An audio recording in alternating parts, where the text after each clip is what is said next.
Прежде всего следует признать, и об этом я уже говорил, что крушение Советского Союза было крупнейшей геополитической катастрофой века.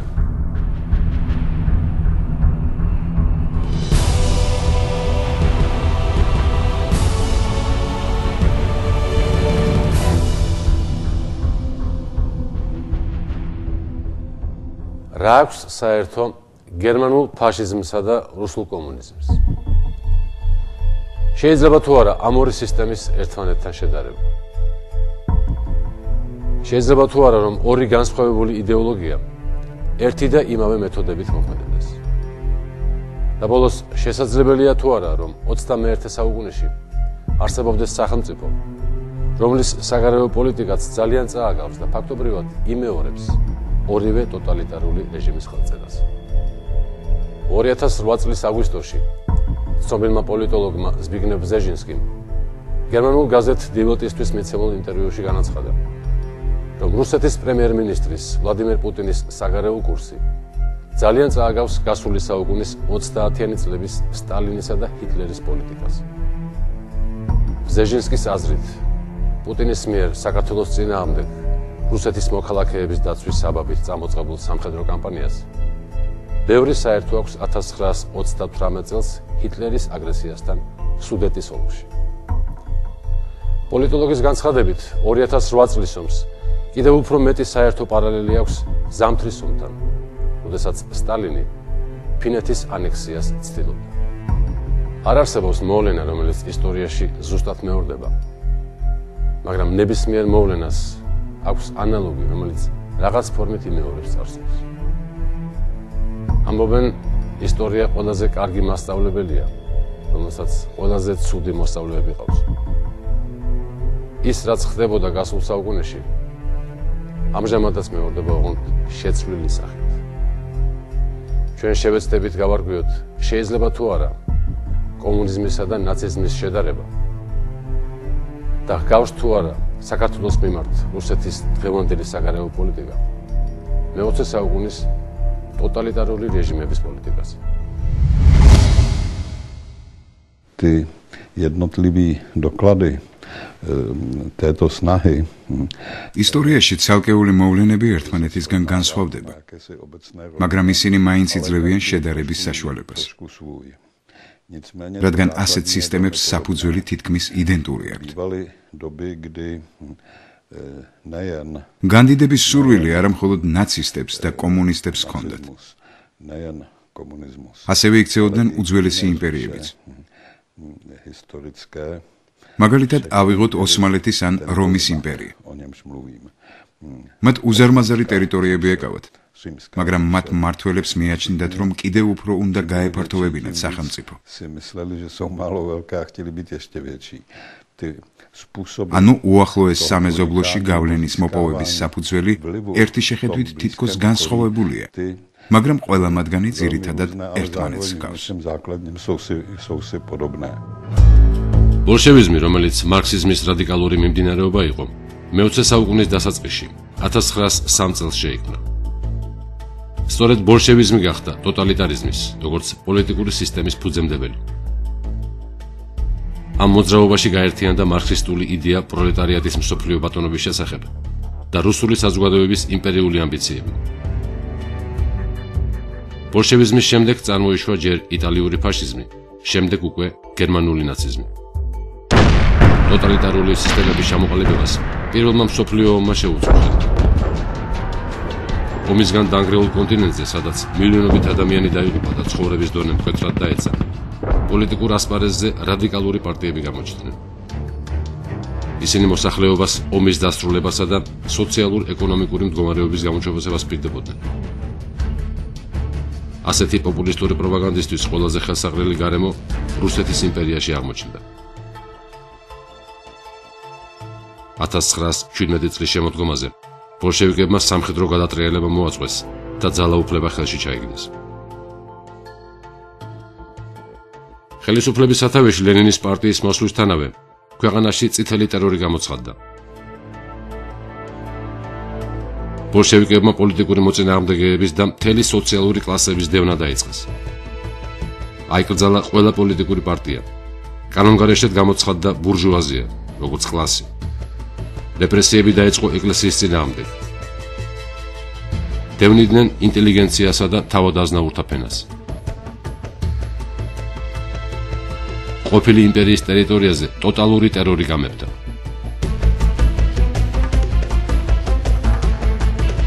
აპატიმრებდნენ და ხვრედნენ ყველას, ვინც კი ოდნავ მაინც არ ეთანხმებოდა ბოლშევიკების კურსს.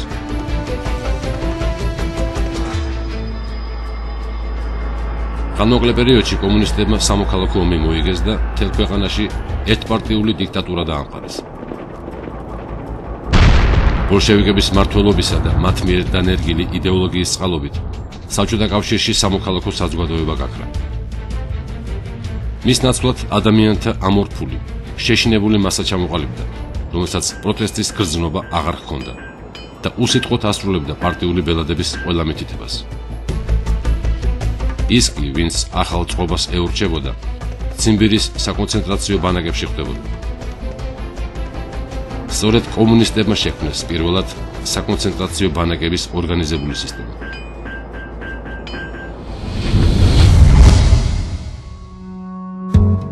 ანალოგიური პროცესები განვითარდა 1930-იანი წლების დამდეგს გერმანიაშიც.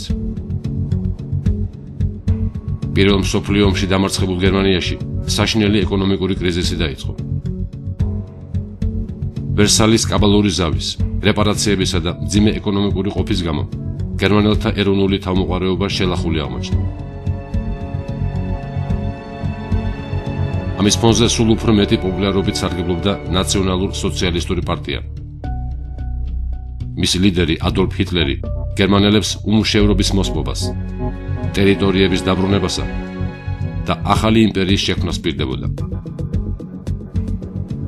შედეგად 1933 წელს ნაცისტთა პარტია ქვეყნის სათავეში მოვიდა და მაშინვე დაიწყო ტოტალიტარული სისტემის მშენებლობა.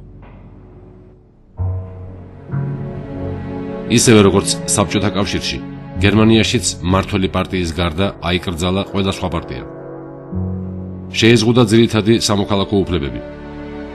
გაუქმდა კერძო საკუთრების ხელშეუხებლობა.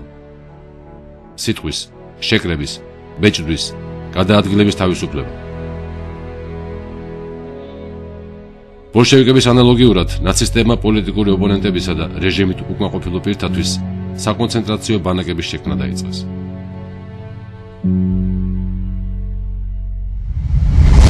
ორივე ქვეყანაში მკვეთრად გამოხატული ტოტალიტარული რეჟიმი ჩამოყალიბდა, სადაც საზოგადოება მთლიანად ჩამოშორებული აღმოჩნდა პოლიტიკურ ცხოვრებას და მკაცრ დიქტატს ემორჩილებოდა. განსხვავება მხოლოდ იდეოლოგიურ ფორმებსა და ტაქტიკაში იყო. სტრატეგიული მიზანი ორივე რეჟიმს ერთი და იგივე ჰქონდა: მსოფლიოზე ბატონობა. კომუნისტების შემთხვევაში ეს მსოფლიო რევოლუციის იდეას ეფუძნებოდა, რაც რუსული იმპერიალიზმის გაგრძელებას წარმოადგენდა. ნაცისტების შემთხვევაში კი საქმე ეხებოდა მსოფლიოზე არიული რასის დომინირებას, რაც თავისთავად გულისხმობდა გერმანული იმპერიის რეანიმაციასა და მის გაფართოებას. Ich verkünde die Spiele von Berlin zur Feier der 11. Olympiade neuer Zeitrechnung als eröffnet. როგორც კომუნისტები, ასევე ნაცისტები ფართოდ იყენებდნენ პროპაგანდის ნებისმიერ საშუალებას და ყველა გზით ცდილობდნენ საერთაშორისო ასპარეზზე მშვიდობის მოყვარე ქვეყნის იმიჯის შექმნას. ამ მხრივ ყველაზე მკაფიო მაგალითი ოლიმპიური თამაშებია. 1936 წელს, მაშინ, როდესაც ნაცისტების მიერ შემუშავებული კანონმდებლობით გერმანიაში ებრაელთა ტოტალური დისკრიმინაცია მიმდინარეობდა, საერთაშორისო საზოგადოებამ, რომელიც ჰიტლერთან ურთიერთობის გაფუჭებას ერიდებოდა, ბერლინში ნაცისტებს ოლიმპიადის ჩატარების უფლება მისცა. ოლიმპიადის გამო ნაცისტებმა დროებით ანტიებრაული კამპანიაც კი შეაჩერეს. სამაგიეროდ ოლიმპიადის ფართოდ გაშუქებამ და ფაშისტურმა პროპაგანდამ ჰიტლერს ხელი შეუწყო საერთაშორისო საზოგადოება ნაცისტური რეჟიმის კაცთმოყვარეობაში დაეწყვილებინა. The period of the Olympics ნაცისტებს არც ოლიმპიადის დროს შეუწყვეტიათ ებრაელების დევნა, თუმცა ყველაფერს უფრო ჩუმად აკეთებდნენ. ამ პერიოდში ებრაელები საჯაროდ არ იდევნებოდნენ. ოლიმპიადა ძალიან მნიშვნელოვანი იყო ნაცისტებისთვის. ოლიმპიადის ბერლინში ჩატარება ჯერ კიდევ ჰიტლერის ხელისუფლებაში მოსვლამდე გადაწყდა, მაგრამ ნაცისტებისთვის ეს იყო კარგი შესაძლებლობა საკუთარი სისტემის დადებითი კუთხით წარმოჩენისთვის. მათ დიდი ძალისხმევა გასწიეს, რათა იმაზე გაცილებით კარგები გამოჩენილიყვნენ, ვიდრე სინამდვილეში იყვნენ. ამისთვის დროებით ანტისემიტური პოლიტიკაც კი შეარბილეს. რა თქმა უნდა, ის არ გამქრალა, უბრალოდ ნაკლებად შესამჩნევი გახდა. იმ პერიოდში ახალი ანტიებრაული კანონებიც კი არ გამოსულა. Товарищи, я объявляю Олимпийские игры 1980. წლების შემდეგ, როდესაც ნაცისტური სახელმწიფო აღარ არსებობდა, ოლიმპიადის ჩატარების უფლება უკვე მეორე ტოტალიტარულმა სახელმწიფომ, კომუნისტურმა რუსეთმა მიიღო. თამაშები 1980 წელს მოსკოვში უნდა ჩატარებულიყო. ოლიმპიადამდე ერთი წლით ადრე, 1979 წელს, საბჭოთა იმპერია ავღანეთში შეიჭრა. ამის გამო დემოკრატიულმა სამყარომ მოსკოვის ოლიმპიადას ბოიკოტი გამოუცხადა. თუმცა კომუნისტურმა რეჟიმმა ეს თამაშები მაინც შეატარა. მასში მონაწილეობა სოციალისტური ბანაკის ქვეყნებმა და მოსკოვისადმი ლოიალურად განწყობილმა სახელმწიფოებმა მიიღეს. ისევე როგორც ნაცისტურმა რეჟიმმა, კომუნისტებმაც 1980 წლის ოლიმპიადა პროპაგანდისტული მიზნებისთვის გამოიყენეს. ამჟამად უკვე საბჭოთა იმპერიის მენტალური მემკვიდრე პუტინის რუსეთი აპირებს ჩაატაროს 2014 წელს სოჭის ოლიმპიადა, უშუალოდ იმ ტერიტორიის საზღვართან, რომლის ოკუპაციაც 2008 წელს განახორციელა. თავისი ბუნებიდან გამომდინარე, მიზნის მისაღწევად, ორივე რეჟიმი უკან არ ეხებდა მილიონობით ადამიანის განადგურებაზე. როგორც კომუნისტები, ისევე ნაცისტები, მასობრივ მკვლელობებს იდეოლოგიურად ამართლებდნენ. ამის ყველაზე ნათელი დადასტურებაა ნაცისტების მიერ ორგანიზებული ჰოლოკოსტი და კომუნისტების მიერ მოწყობილი გოლოდომორი.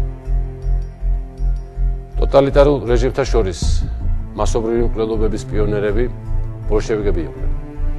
ჯერ კიდევ 1917 წლის სახელმწიფო გადატრიალებისა და სამოქალაქო ომების დროს ბოლშევიკები უმოწყალოდ ანადგურებდნენ თავის იდეურ და კლასობრივ მოწინააღმდეგეებს. ბოლშევიკები არა მარტო სამხედრო დანაშაულებებში ჩადიოდნენ, ისინი მიზანმიმართულად ჟლებდნენ სამოქალაქო მოსახლეობის იმ ნაწილსაც, რომელიც მათ პოზიციას არ იზიარებდა. რევოლუციის დროს დაწყებული წითელი ტერორის ტალღა 30-იან წლებშიც გაგრძელდა და კაცობრიობის ისტორიაში უსაშინლეს გენოციდში გადაიზარდა. ეს გენოციდი უკრაინელების წინააღმდეგ იყო მიმართული, რომლებიც საბჭოთა რეჟიმს ეურჩებოდნენ და ეროვნულობის შენარჩუნებას ცდილობდნენ. 1932-33 წლებში საბჭოთა ხელისუფლებამ გლეხობისგან მარცვლეული სამოღების საბაბით, ხორბლისგან და საკვები პროდუქტებისგან მთლიანად დაცალა უკრაინული სოფლება. შემდეგ უკრაინის საზღვრები არმიის საშუალებით ჩაკეტეს და მშიერ ხალხს საკვების შოვნის ყველანაირი საშუალება წაართვეს. ამ აქციის შედეგად უკრაინაში სხვადასხვა მონაცემებით 6 თვეში 5-დან 8 მილიონამდე მოქალაქე დაიღუპა. ადამიანები შიმშილისგან სივდებოდნენ, ჭუიდან იშლებოდნენ. მრავლად იყო ასევე კანიბალიზმის შემთხვევები. Страшний город був, дітки. Не дай Бог такого, нікого дай такого голода. Да. За 3 місяці в нашій деревні 2000 людей вимерло за 3 місяці. Да. Такі були, що сусіди, там дальні родственники 8 год дівочку зарізали і зділи. І різали дітей своїх їли. Оце таке було страшне, дітки. Есть факты, которые свидетельствуют о том, что мать вынуждена была методически уничтожать 3 своих дочерей, там от 2 до 7 лет. Причем они вместе съели младшую, а старшие видели, что она делает. Причем старшая дочь отказалась есть мясо своей сестры. Потом, когда они это съедали, была очередь уже за следующей. А третья тоже знала, что такая же судьба будет с ней. ბოლშევიკებმა თავის მიზანს მიაღწიეს. დასაჯეს მთელი ერი და ამით უკრაინის ეროვნული მოძრაობა კარგ ხნით შეაჩერეს. Украинское движение и вот те силы, которые жили в Украине, та база, на которой могла быть создана когда-то украинская государственность, она была подорвана вот с помощью этой страшной акции и дополнена потом с 1933 года массовыми репрессиями против украинской интеллигенции. Ведь ее начали вырезать буквально сразу. С 1933 года. Это были массовые аресты, протесты, процессы, украинизация Соловков, то есть этих людей отправляли. И они сделали дело. Они вырезали независимых людей, независимо мыслящих. Они воспитали сервильность, рабство, они воспитали желание выкручиваться, жить при каких-то режимах. Понимаете? То есть они... Это была Евгеника, это политическая Евгеника была, они воспитали другого человека совершенно. Поэтому в этом смысле для меня тут никаких сомнений. Это было абсолютно ясно, это был геноцид. მიუხედავად ბოლშევიკების ასეთი სისხლიანი ტერორისა, კაცობრიობის ისტორიაში ნაცისტების მიერ მოწყობილი ჰოლოკოსტი უფრო ცნობილია, რომელიც ჰოლოდომორიდან რამდენიმე წლის შემდეგ დაიწყო. ჰოლოდომორის შემთხვევაში კომუნისტები თავის კლასობრივ მტრებს, ყულაკებს ებრძოდნენ და ამის საფარქვეში მთელ უკრაინას სჭიდნენ. ჰოლოკოსტის დროს კი ნაცისტები გერმანულ საზოგადოებას და შემდეგ უკვე მთელ მსოფლიოს არასრულფასოვანი ერებისგან, უპირატესად კი ებრაელებისგან წმენდნენ. ნაცისტთა მიერ შექმნილი არიული იდეოლოგიის შესაბამისად, ებრაელები არაადამიანები იყვნენ, რომლებიც სხვა ერების ხარჯზე პარაზიტულად ცხოვრობდნენ და ევროპულ ცივილიზაციას ანგრევდნენ. ფაშისტებმა სიკვდილის კონვეიერის ასამუშავებლად კომუნისტების მიერ აპრობირებული საკონცენტრაციო ბანაკების სისტემა გამოიყენეს. თუ ციმბირის ბანაკები პრიმიტიულ დონეზე იყო მოწყობილი და ძირითადად ადამიანების უფასო შრომის გამოყენებასა და პატიმრების დათრგუნვას ემსახურებოდა, გერმანელებმა ეს სისტემა დახვეწეს და მას მაღალტექნოლოგიური წარმოების სახე მისცეს. ეს წარმოება მხოლოდ ერთ პროდუქციას ამზადებდა – სიკვდილს.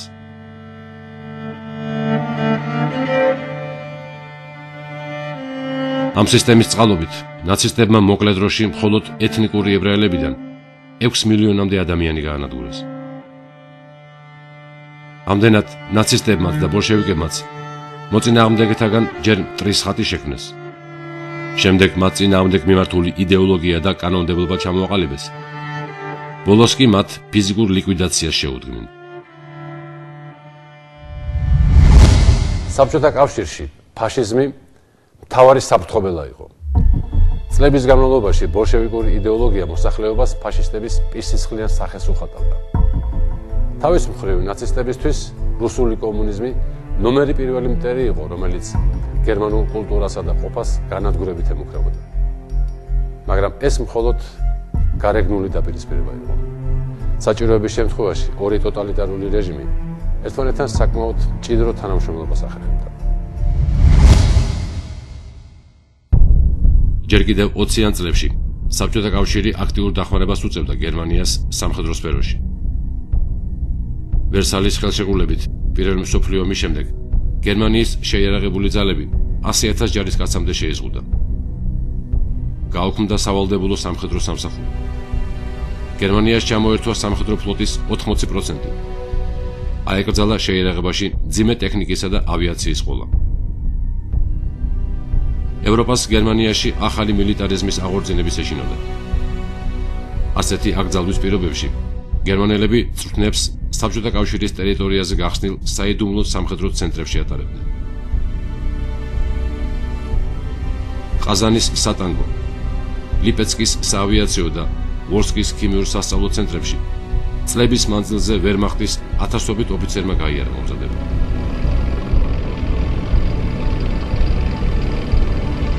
ჰიტლერის ხელისუფლებაში მოსვლამდე ნაცისტები და კომუნისტები ერთობლივ მიტინგებსაც კი აწყობდნენ გერმანიაში, რომელიც სოციალ-დემოკრატიული მოძრაობის წინააღმდეგ იყო მიმართული.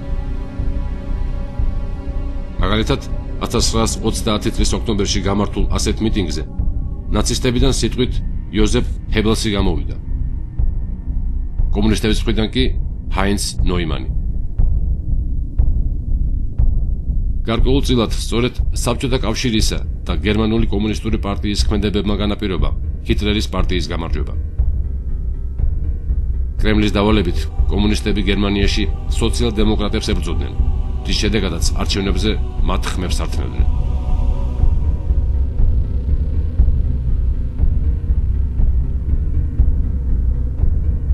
მეორე მსოფლიო ომის წინ, როდესაც ჰიტლერი უკვე ხელისუფლებაში იყო, ორი ტოტალიტარული რეჟიმის მაქსიმალური დაახლოება მოხდა. გერმანიაც და საბჭოთა კავშირიც პირველი მსოფლიო ომის შედეგად დაკარგული ტერიტორიების დაბრუნებას ცდილობდნენ. 1939 წლის აგვისტოში ბოლშევიკებმა და ნაცისტებმა თანამშრომლობის შეთანხმებას მიაღწიეს. საბჭოთა კავშირის საგარეო საქმეთა სახალხო კომისარმა ვიაჩესლავ მოლოტოვმა და გერმანიის საგარეო უწყების ხელმძღვანელმა იოაჰიმ ფონ რიბენტროპმა ურთიერთთანამშრომლობის პაქტს მოაწერეს ხელი.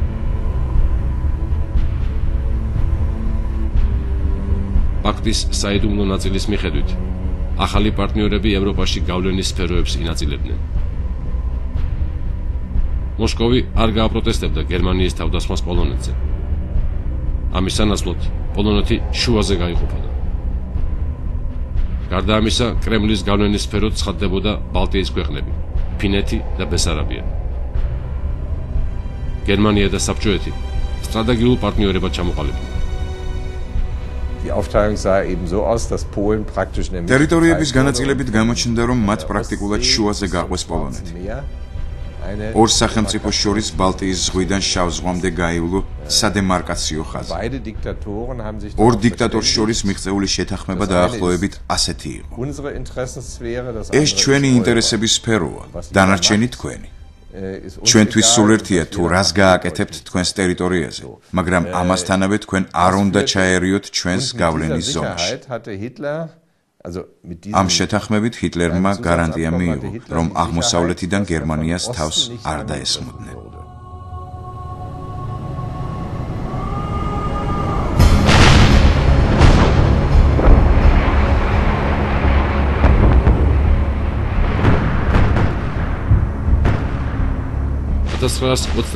წლის 1 სექტემბერს გერმანია თავს დაესხა პოლონეთს.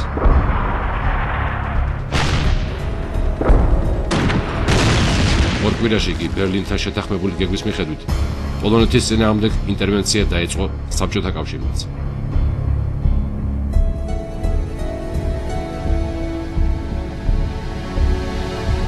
პოლონეთი ნარე ვისლას სანის ხაზზე გაიყო.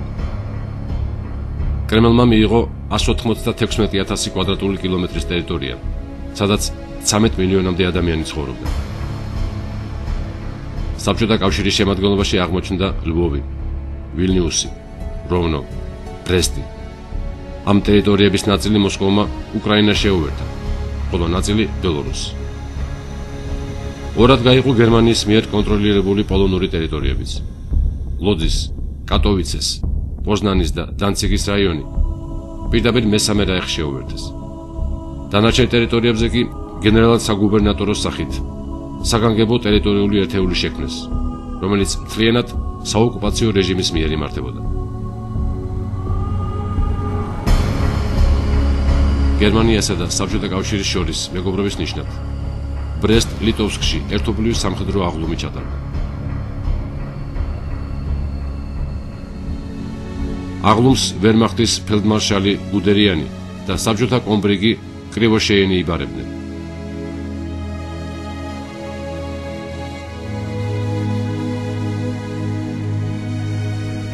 დაპყრობილ ტერიტორიაზე ნაცისტები და ბოლშევიკები ერთნაირი მეთოდებით მოქმედებდნენ. ოკუპაციის პირველივე დღეებში გერმანელებმა დაახლოებით 15,000 პოლონელი მოქალაქე დააპატიმრეს. უკვე მომდევნო თვეებში დაპატიმრებულთა რიცხვმა ასეულ ათასობით ადამიანს მიაღწია. დროთა განმავლობაში მათი რაოდენობა სულ უფრო იზრდებოდა. ოკუპირებულ ტერიტორიაზე მცხოვრები ადამიანები გერმანელებმა რასების მიხედვით დახმეს და მათ განადგურებას გეტოებისა და საკონცენტრაციო ბანაკების მეშვეობით შეუდგნენ. 1939 წლის სექტემბერშივე პოლონეთში დაიწყეს დაპატიმრებები კომუნისტებმაც. 1940 წლის ივლისამდე საბჭოთა ხელისუფლებამ ანექსირებული რაიონებიდან 400,000-მდე ადამიანის დეპორტაცია მოასწრო. ციმბირში და ყაზახეთში ასახლებდნენ ყოფილ ჩინოვნიკებს, პოლიციის თანამშრომლებს, ინტელიგენციას, პოლიტიკური პარტიების წარმომადგენლებს. 1940 წლის თებერვლიდან 1941 წლის მაისამდე კრემლმა 4-ჯერ განახორციელა აქ მცხოვრები მოსახლეობის დეპორტაცია. შინსახკომმა პოლონეთის აღმოსავლეთ რეგიონებიდან დაახლოებით 320,000 ადამიანი გადაასახლა. ტყვეთაყვანილი ოფიცრებისა და ინტელიგენციის წარმომადგენელთა უმეტესობა კი ტყვეთა ბანაკებში მოათავსეს. 1940 წლის გაზაფხულზე 2 თვის განმავლობაში საბჭოთა რეჟიმმა კალინინის, ხარკოვის, სმოლენსკისა და კიევის ციხეებში გამოწყვლეული 21,000 პოლონელი დახვრიტა, რომელთა უმეტესობა სამხედრო ოფიცერი იყო. ეს ტრაგედია ისტორიაში კატინის სახელით არის ცნობილი. ამ დანაშაულს საბჭოთა კავშირი მთელი თავისი არსებობის მანძილზე უარყოფდა და პოლონელი ოფიცრების დახვრიტას ნაცისტურ რეჟიმს აბრალებდა. საბჭოთა კავშირი პოლონეთში რეპრესიებს კლასობრივი კუთხით ახორციელებდა. იგი ანადგურებდა მისთვის არასასურველ სოციალურ ფენებს. გერმანელების მოტივი კი განსხვავებული იყო. იგი ნაცისტური იდეოლოგიას ეფუძნებოდა და ყველაფერ პოლონურის წინააღმდეგ იყო მიმართული. რა თქმა უნდა, პოლონეთისთვის მნიშვნელობა არ ჰქონდა იმას, თუ რა მოტივით ანადგურებდნენ ჩვენს ინტელიგენციას. განსხვავებული იდეოლოგიის მიუხედავად, ჩვენთვის ორივე ერთნაირი ბოროტება იყო. გერმანიასთან პარტნიორული ურთიერთობის დასადასტურებლად საბჭოთა კავშირში დააკავეს და ნაცისტებს გადასცეს 4,000-მდე გერმანელი პოლიტემიგრანტი. თავის მხრივ, ფაშისტებმა ბოლშევიკებს გადასცეს გერმანიაში ემიგრირებული ტროცკისტები, თეთრგვარდიელები და ის კომუნისტებიც კი, რომელთა მიმართ სტალინს კონკრეტული პრეტენზიები ჰქონდა. პოლონეთის ოკუპირებულ ტერიტორიაზე ერთობლივი მოქმედების კოორდინაციისთვის შინსახკომისა და გესტაპოს თანამშრომლებისთვის სპეციალური სემინარებიც კი ეწყობოდა. დადასტურებულია, რომ საბჭოთა კავშირის შინსახკომს და ნაცისტური გერმანიის გესტაპოს წარმომადგენლებს 1939 წელს შეხვედრა ჰქონდათ პოლონურ ქალაქ ზაკოპანეში. ამ შეხვედრაზე ისინი პოლონეთის ინტელიგენციის დახოცვის გეგმას ემსჯელობდნენ. შინსახკომი და გესტაპო მოგვიანებით სხვა ქალაქებშიც განაგრძობდნენ მოლაპარაკებებს. მათ შორის იყო საუბარი იმაზეც, რომ ბოლშევიკები ნაცისტებს ებრაელებს გადასცემდნენ. პაქტის გაფორმებისთანავე, როგორც გერმანიამ, ასევე საბჭოთა კავშირმა მთლიანად შეცვალეს პროპაგანდის სტილი. საბჭოთა პრესა მთელ გვერდებს უთმობდა ჰიტლერს და მის გამოსვლებს ხშირად უცვლელადაც კი ბეჭდავდა. იგივე ვითარება იყო გერმანიაშიც. საბჭოეთს სტრატეგიულ პარტნიორად მოიხსენიებდნენ და ურღვევ მეგობრობაზე საუბრობდნენ. ტოტალიტარული სისტემები წარმატებით თანამშრომლობდნენ ეკონომიკურ სფეროშიც. 1940 წლის 13 თებერვალს გაფორმებული შეთანხმების მიხედვით საბჭოთა კავშირი გერმანიისთვის ნედლეულის მიმწოდებელი მთავარი წყარო გახდა. 2 წლის განმავლობაში გერმანიამ კრემლისგან 1,000,000 ტონა ნავთობი, ასობით 1000 ტონა ლითონი და მარგანეცი მიიღო, რაც ასე ესაჭიროებოდა გერმანიის სამხედრო მრეწველობას. გარდა ამისა, მოსკოვი გერმანიას საიდუმლოდ ეხმარებოდა მესამე ქვეყნებიდან საჭირო ნედლეულის შეტანაში. სწორედ რუსეთიდან მიღებული პროდუქციის შემდეგ დაიწყო ვერმახტის ბლიცკრიგთა მთელი სერია დასავლეთ ევროპის მიმართულებით. თავის მხრივ გერმანია უჭერდა მხარს მოსკოვის საგარეო ამბიციების დაკმაყოფილებას. 1939 წლის ოქტომბრიდან საბჭოთა კავშირმა მოლოტოვ-რიბენტროპის პაქტიდან გამომდინარე ბალტიის ქვეყნების ოკუპაცია დაიწყო.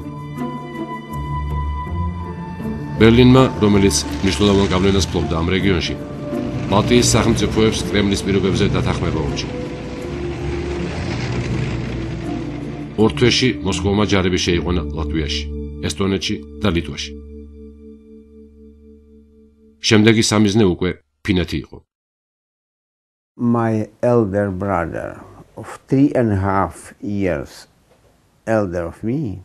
ჩემო უფროსმა ძმამ კაუნასის ცენტრში წამიყვანა, რომ ჩემთვის ეჩვენებინა საბჭოთა ტანკები და ამ ტანკებით ჩამოსული აზიატები.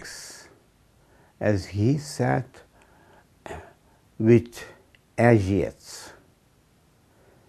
I did not know what. მე მაშინ არ ვიცოდი ამ სიტყვის მნიშვნელობა.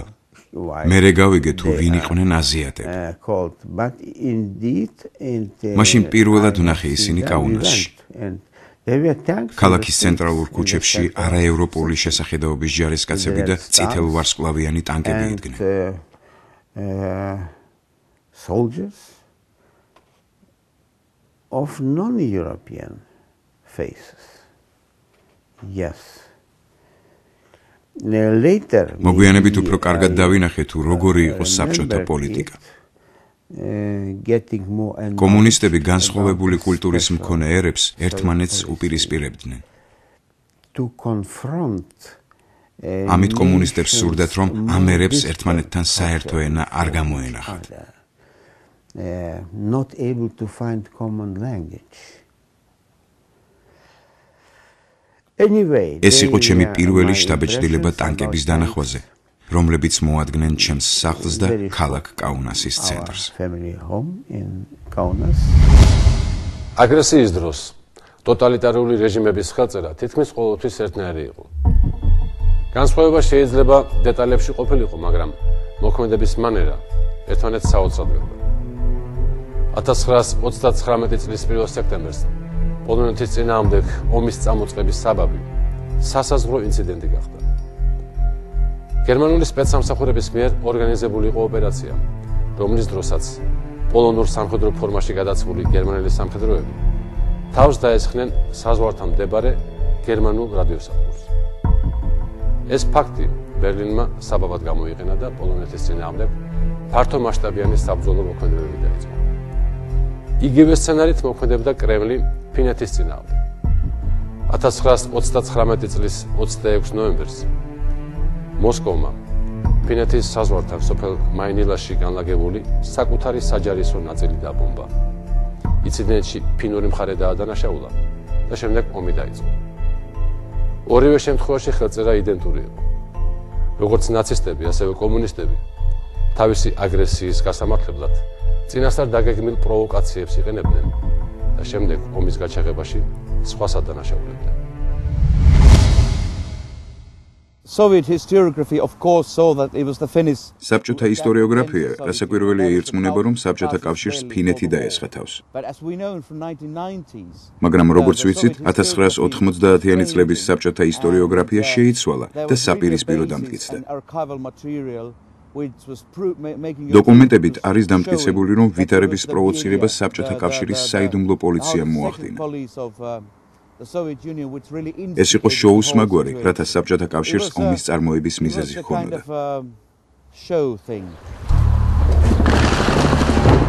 ფინეთისა და პოლონეთის მსგავსად, რუსეთ-საქართველოს ომიც გამიზნული პროვოკაციით დაიწყო. 2008 წლის აგვისტოში მოსკოვმა ცხინვალის რეგიონში ქართული სოფლების ინტენსიური დაბომბვითა და პროვოკაციების მოწყობით შეიარაღებული დაპირისპირება გამოიწვია. შემდეგ ყველაფერში ქართული მხარე დაადანაშაულა და სრულმასშტაბიანი ინტერვენცია მოაწყო. თუმცა მსგავსება მხოლოდ ამერთა შემოიფარგლება. მოსკოვის მიერ 1939 წელს დაწყებული ფინური კამპანია დეტალებში წააგავს რუსეთის მიერ 2008 წლის საქართველოს წინააღმდეგ გახორციელებულ აგრესიას. ფინეთს, რომელიც 1917 წლის ბოლშევიკურ გადატრიალებამდე რუსეთის შემადგენლობაში შედიოდა, საბჭოეთი საკუთარი გავლენის სფეროდ მიიჩნევდა. მოსკოვი ჰელსინკის დამოუკიდებლობას მხოლოდ დროებით მოვლენად განიხილავდა და მის დასაბრუნებლად შესაფერის დროს ელოდა. იგივე ვითარება იყო საქართველოშიც.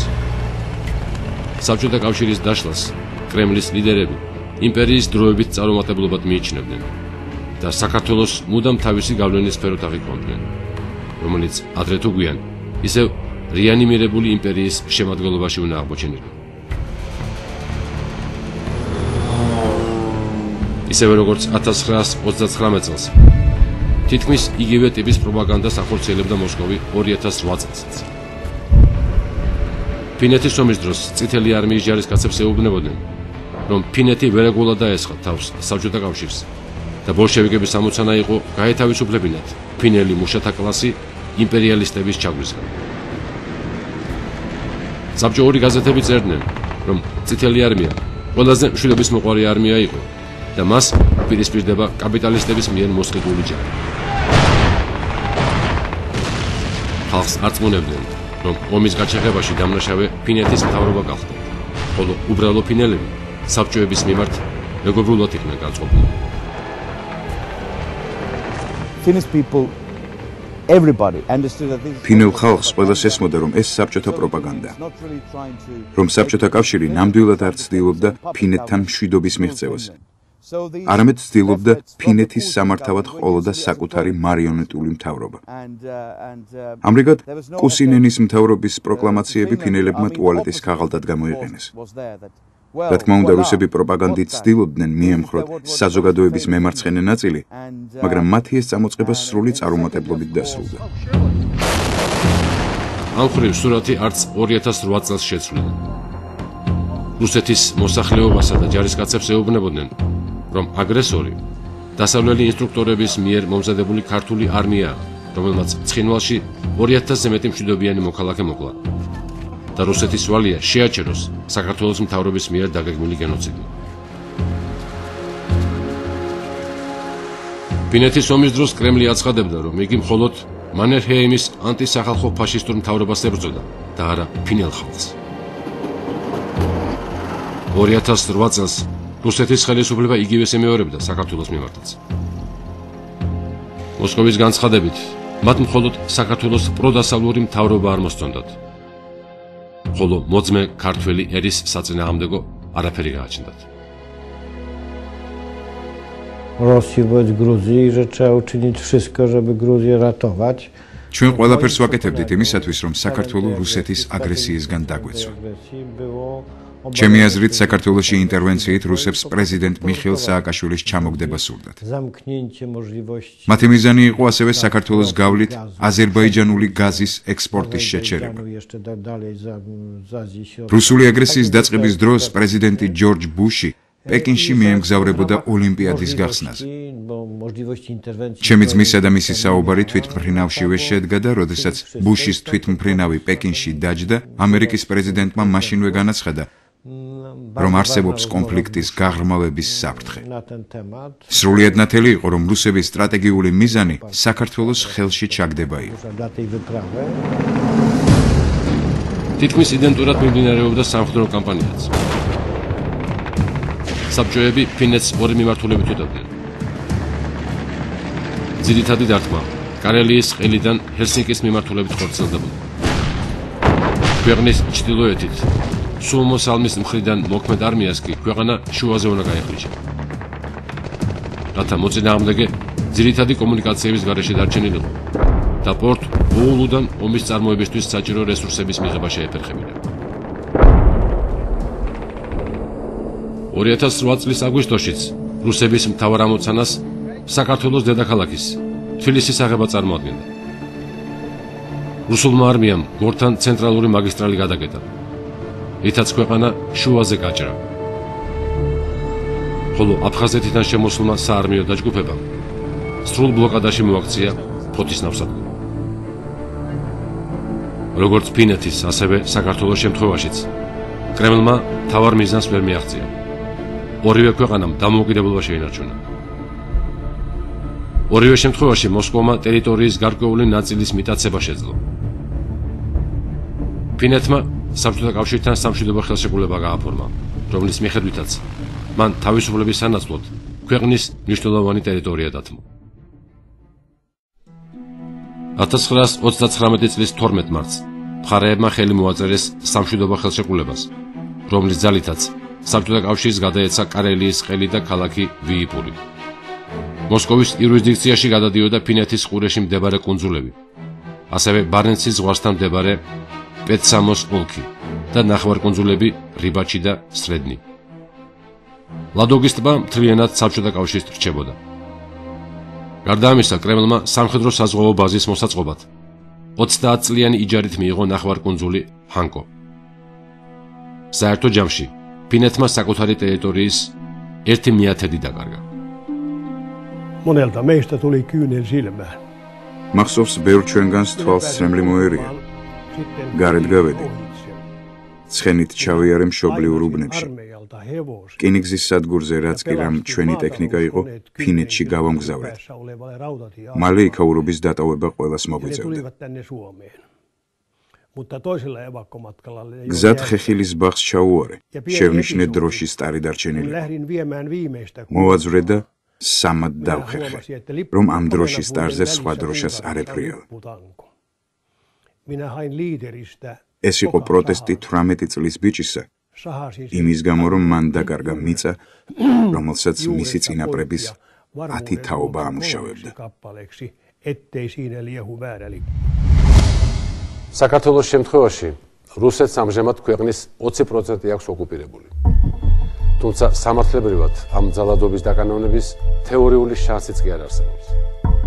ამიტომ ადრე თუ გვიან კრემლი იძულებული გახდება დატოვოს ოკუპირებული ტერიტორია. ფართობის მხრივ ფინეთის მიერ დაკარგული 10% გაცილებით მეტია, ვიდრე საქართველოს ამჟამად ოკუპირებული ტერიტორია. მაგრამ ამ შემთხვევაში საქართველოს დროებითი დანაკარგი ქვეყნის მცირე ტერიტორიიდან გამომდინარე უფრო შესამჩნევია. თუმცა ისიც აღსანიშნავია, რომ აგვისტოს აგრესიამდე მოსკოვი სამშვიდობო მანდატის ძალით უფრო ვრცელ ტერიტორიას აკონტროლებდა, ვიდრე ახლა აქვს ოკუპირებული.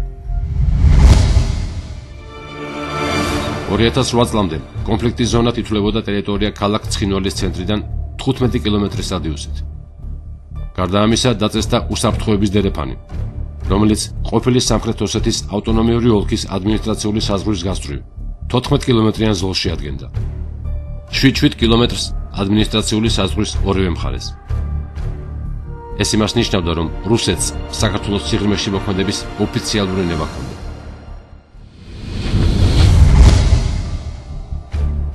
გალის ზუგდიდის ადმინისტრაციულ საზღვართან დაწესდა 48 კილომეტრიანი უსაფრთხოების ზოლი, რომლის 24 კილომეტრი გალის რაიონზე გადიოდა, ხოლო 24 კილომეტრი ზუგდიდის რაიონის სიღრმეში შედიოდა.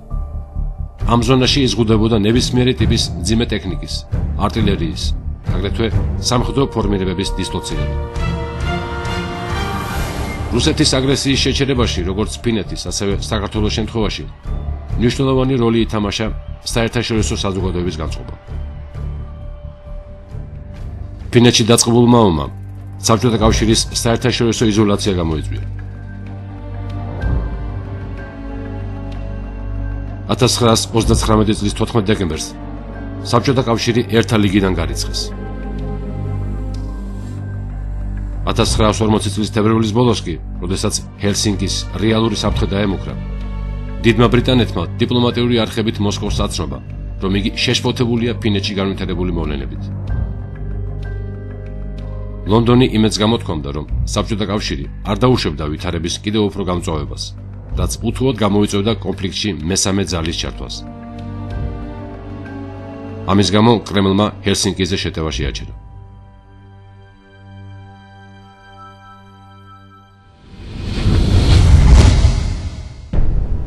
საერთაშორისო ფაქტორმა მნიშვნელოვანი როლი ითამაშა 2008 წელს.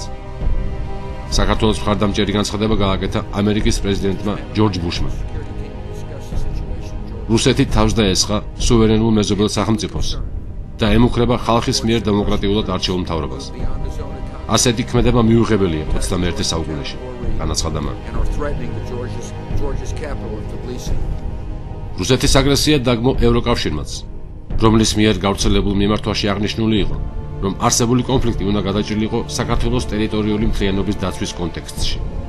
We consider that the latest developments, such as the crossing of the Georgian borders by Russian troops, changed the dimension of the conflict.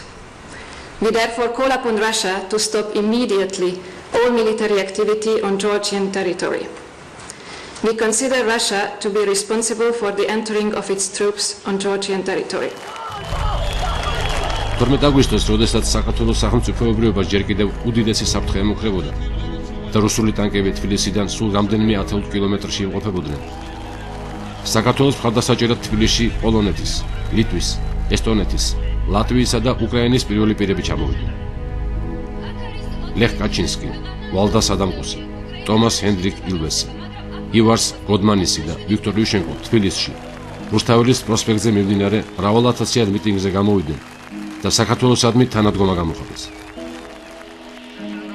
ეს იმ ქვეყნების წარმომადგენლები იყვნენ, რომლებსაც სულ ახლო წარსულში საკუთარ თავზე ჰქონდათ გამოცდილი რუსული აგრესია და ოკუპაცია. ჩვენ ჩამოვიდეთ იმისთვის, რომ ვიბრძოლოთ, იმიტომ რომ ჩვენი ჩრდილოეთი მეზობელი ფიქრობს, რომ პატარა ქვეყნები უნდა დაეპყროს და ჩვენ ამას ვეუბნებით არა.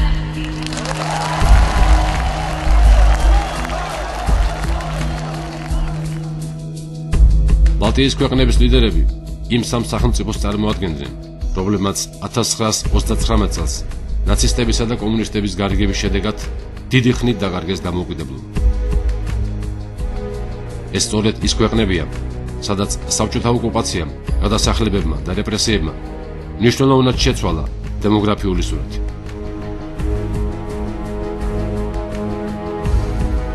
ბოლშევიკებმა დააპატიმრეს და დახვრიტეს ლატვიის, ლიტვისა და ესტონეთის ათასობით მოქალაქე.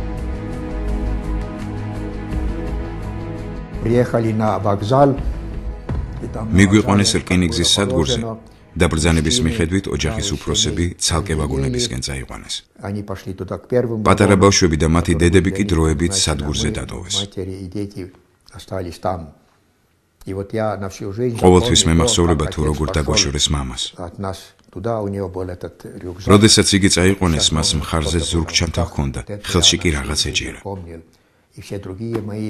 თუმცა არა მარტო მე, ციმბირიდან დაბრუნებულ ყველა ჩემს ამხანაგს კარგად ახსოვს ის საშინელი დღე და განშორება მშობელთან, რომელიც შემდეგ არასოდეს უნახავთ.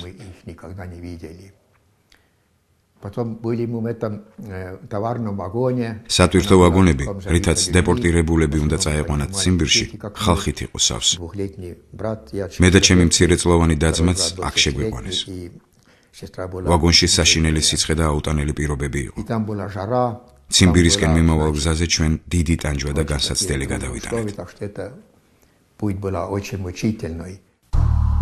ემიგრაციაში გადაიხვეწა ლიტვის მთავრობა და მისი პრეზიდენტი ანტანას სმეტონა.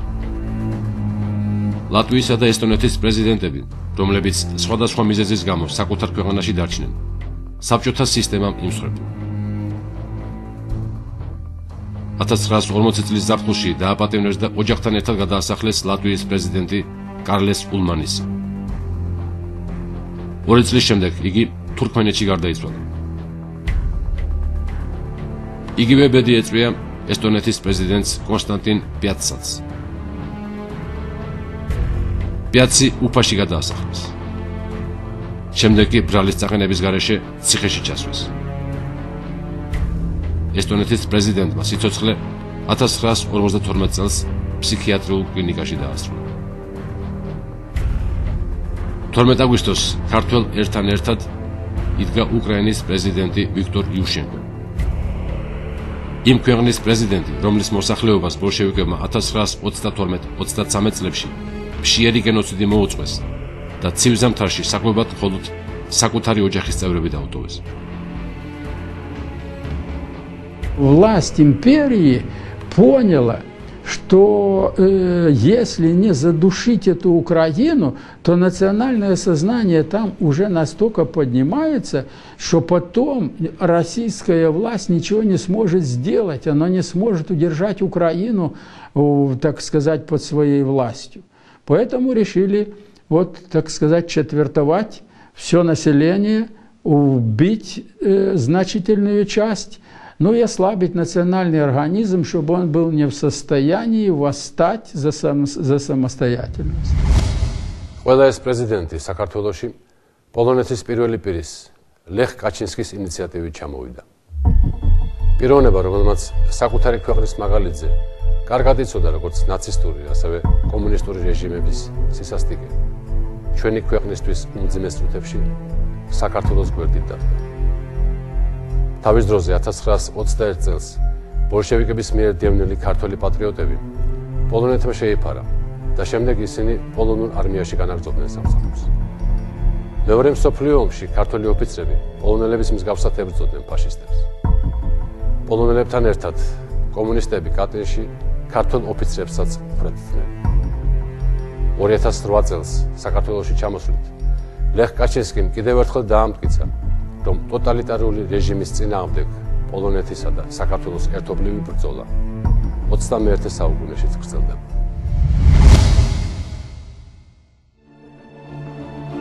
დღევანდელი რუსეთის ხელისუფლების ქმედებებში მხოლოდ კომუნისტებთან პარალელი არ იკვეთება. საქართველოს მიმართ კრემლის საგარეო პოლიტიკა ნაწილობრივ როგორც ბოლშევიკების, ასევე ნაცისტების პრაქტიკას იმეორებს და ორივე ტოტალიტარული სისტემის ერთგვარ ნაზავს წარმოადგენს.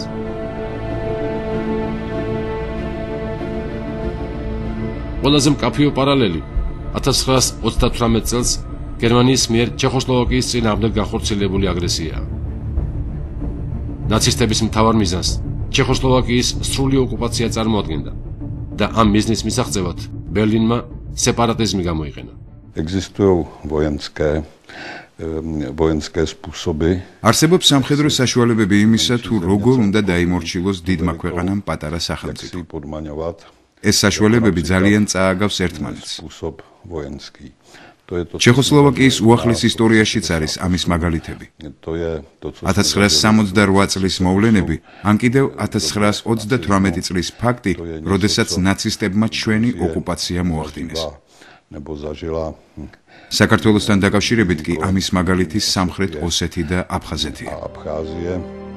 ჩეხოსლოვაკიის შემადგენლობაში შედიოდა უპირატესად გერმანელებით დასახლებული ოლქი სუდეტი. სწორედ ეს ოლქი გახდა ჩეხოსლოვაკიის ანექსიის წინაპირობა.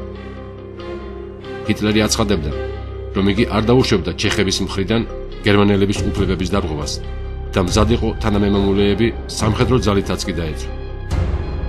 ამასთან ბერლინი ყოველმხრივ ხელს უწყობდა სუდეტში сепаратизмის გაღვივებას. Сейчас в Южной Осетии гибнут мирные люди, женщины, дети, старики, и большинство из них это граждане Российской Федерации. В соответствии с Конституцией и федеральным законодательством, как президент Российской Федерации, я обязан защищать жизнь и достоинство российских граждан, где бы они ни находились. Логика предпринимаемых нами сейчас шагов продиктована этими обстоятельствами. Мы не допустим безнаказанной гибели наших соотечественников. საკუთარი მოქალაქეების დაცვაზე აპელირებდა რუსეთიც 2008 წელს. თუმცა სუდეტისგან განსხვავებით, მოსკოვმა საქართველოში ეს ფაქტორი ხელოვნურად შექმნა.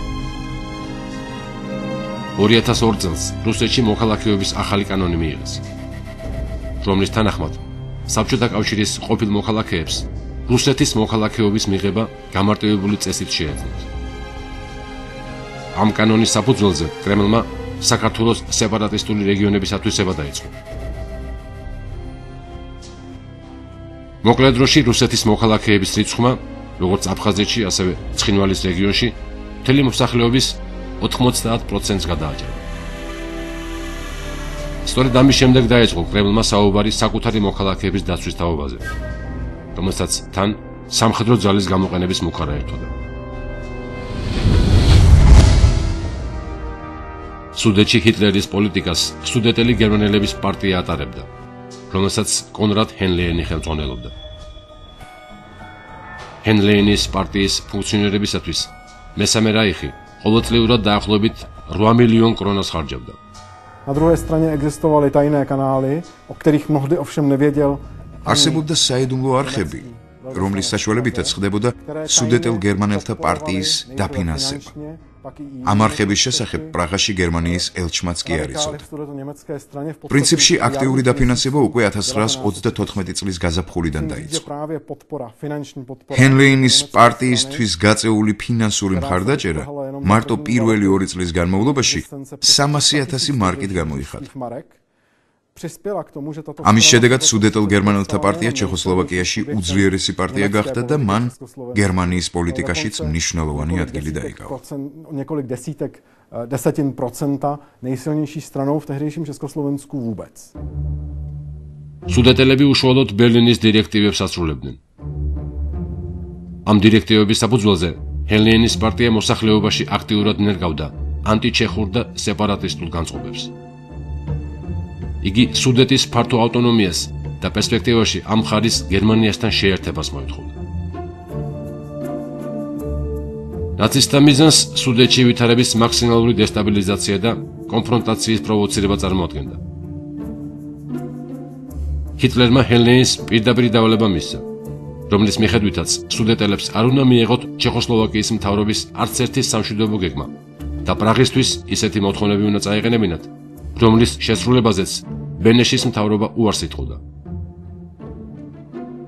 გამწვავებული ვითარების მოგვარების მიზნით 1938 წლის შემოდგომაზე ჩეხოსლოვაკიამ ინგლისის შუამავლობით შედგენილი გეგმა მიიღო, რომლის მიხედვითაც სუდეტს ჩეხოსლოვაკიის შემადგენლობაში მაქსიმალური ავტონომია ენიჭებოდა. ავტონომიის ფარგლებში გერმანელები თავად გააკონტროლებდნენ რეგიონის ყველა მნიშვნელოვან სფეროს. გარდა ამისა, პრაღის გეგმით ჩეხოსლოვაკიის მთავრობაში სუდეტის რამდენიმე წარმომადგენელი მნიშვნელოვან პოსტს დაიკავებდა. თუმცა სეპარატისტებმა ყველა ეს წინადადება უარყვეს და სუდეტის ოლქის პირდაპირ გერმანიისთვის შეერთება მოითხოვეს. სუდეტის ანალოგიური ვითარება იყო საქართველოს სეპარატისტულ რეგიონებშიც. ჰენლეინის მსგავსად, აფხაზეთსა და ცხინვალის რეგიონში რუსეთის ინტერესებს მოსკოვის მიერ დანიშნული მარიონეტული რეჟიმები ახორციელებდნენ, სადაც საკვანძო პოსტები კრემლის სპეცსამსახურების თანამშრომლებს ეკავათ.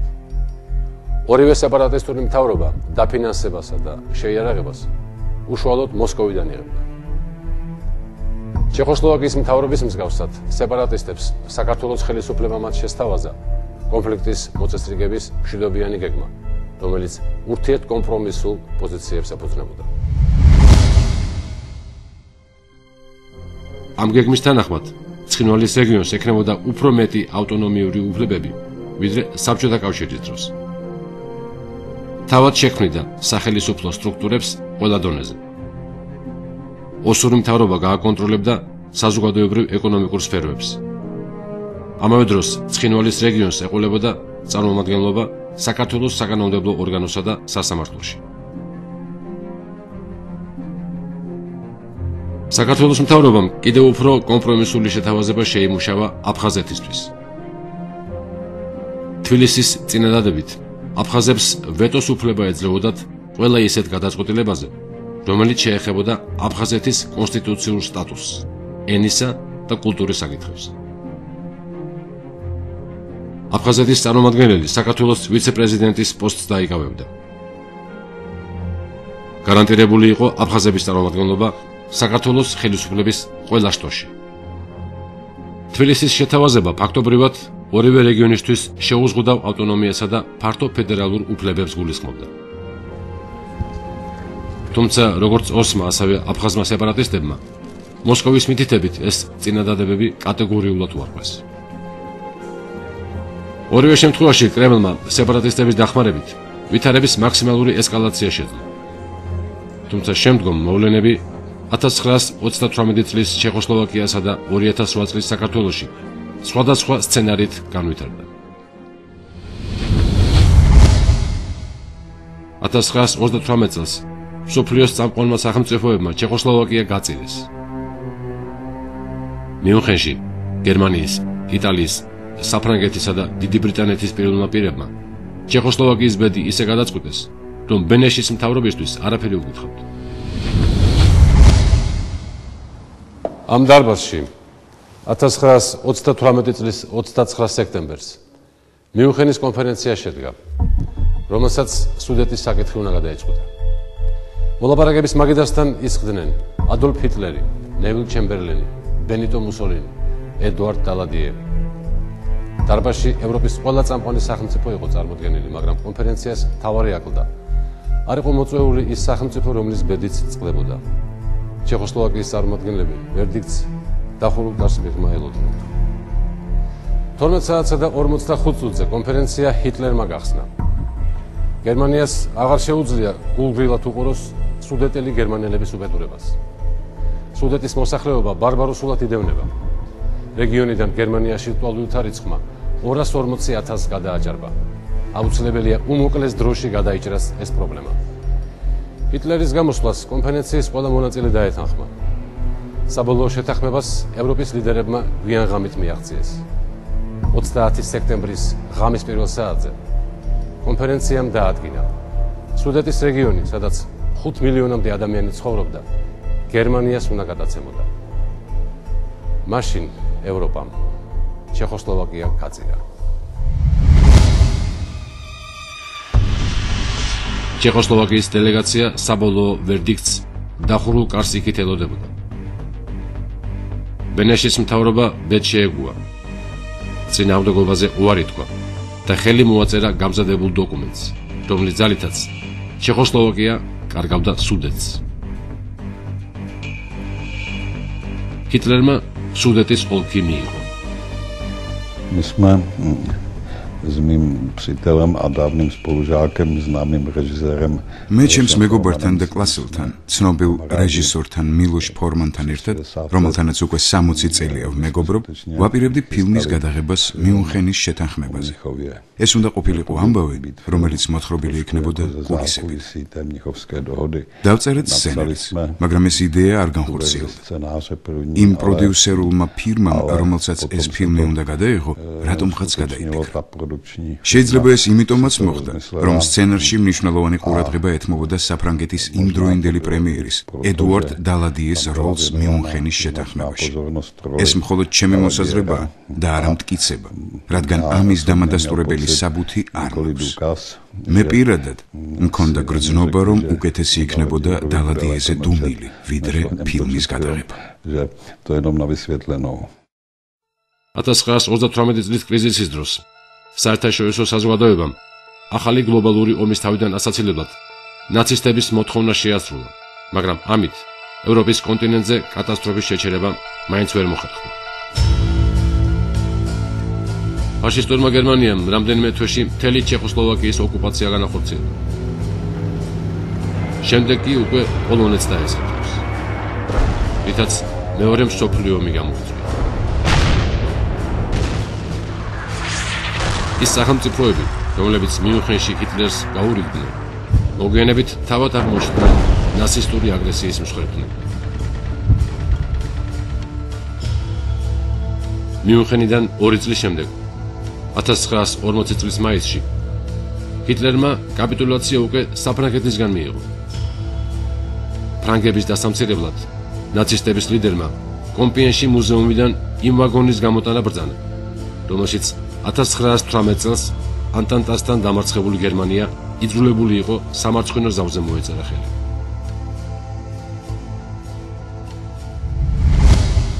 ვაგონში ჰიტლერის მეთაურობით პირველად გერმანელები შემოვიდნენ. ცოტა ხანში ფრანგული დელეგაციაც შემოუშვეს. ჰიტლერმა ის სკამი დაეკავა, რომელზეც 1918 წელს ზავის ხელმოწერისას ფრანგთა მარშალი ფერდინანდ ფოში იჯდა. ფრანგულ მხარეს ულტიმატუმის ტექსტი ჰიტლერის გვერდზე მჯდომმა კეიტელმა გააცნო. რის შემდეგაც ფიურერმა დემონსტრაციულად დატოვა ვაგონი. 18 საათსა და 32 წუთზე ფრანგულმა მხარემ ნაცისტების ულტიმატუმი მიიღო. საფრანგეთი წყვეტდა ბრძოლას, ხოლო ქვეყნის ტერიტორიის 60% გერმანიის საოკუპაციო ზონა ცხადდებოდა. 2008 წელს კრემლსაც იგივე მიზნები ჰქონდა საქართველოში, რაც 1938 წელს ჰიტლერს ჩეხოსლოვაკიაში. ოსებისა და აფხაზების დაცვა მხოლოდ საბაბი იყო. თავარ მიზანს საქართველოს მთლიანი ოკუპაცია, ქვეყნის პროდასალური ხელისუფლების დამხობა და მის ადგილას თბილისში რუსეთისადმი ლოიალურად განწყობილი მთავრობის შექმნა იყო. 2008 წლის ომის დროს რუსეთმა, ისევე როგორც ნაცისტებმა ჩეხოსლოვაკიაში, ქვეყნის მნიშვნელოვანი ნაწილი დაიკავეს, მაგრამ ბენეშისგან განსხვავებით, საქართველოს პრეზიდენტმა ხელი არ მოაწერა დოკუმენტს, რომელიც სეპარატისტური ანკლავების სამართლებრივ სტატუსს ეჭვის ქვეშ აყენებდა.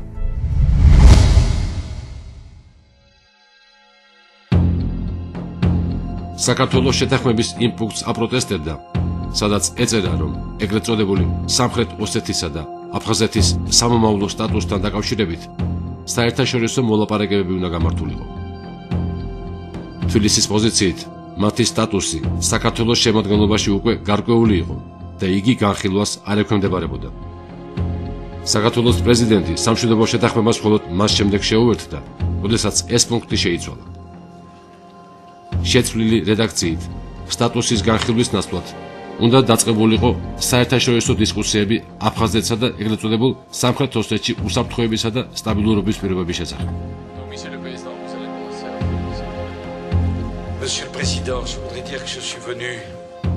როცა გუშინ პრეზიდენტმა სარკოზიმ ჩამომიტანა მედვედევისგან დოკუმენტი, სადაც რუსული ოცნება იყო ჩაწერილი იმის შესახებ, რომ თურმე მომავალში სტატუსი სამხრეთ ოსეთის და აფხაზეთის უნდა ცალკე განხილულიყო, მინიშნებით იმაზე, რომ კოსოვოსავით ისინი შეიძლება დამოუკიდებლები გახდნენ, მე ძალიან მტკიცე უარი განვაცხადე ამის მიღებაზე 3 საათიანი დაძაბული მოლაპარაკების შემდეგ ეს იქიდან იქნა ამოღებული. საქართველოს ხელისუფლება არასდროს არ მიიღებს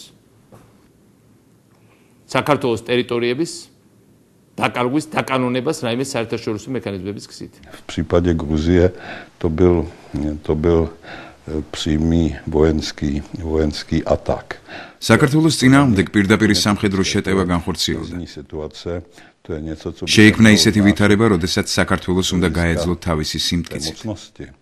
Ve vzduchu jako trvalá hrozba, jako trvalá. Am intervenციით რუსეთს სურდა, რომ პატარა ქვეყნებს დიდი მეზობელი სახელმწიფოს მიმართ მუდმივად შიში ჰქონოდა. Znaný strach z toho velkého souseda. ზეწოლა დღესაც არსებობდა და როგორც ჩანს, ეს ზოგადი ისტორიული მოვლენა.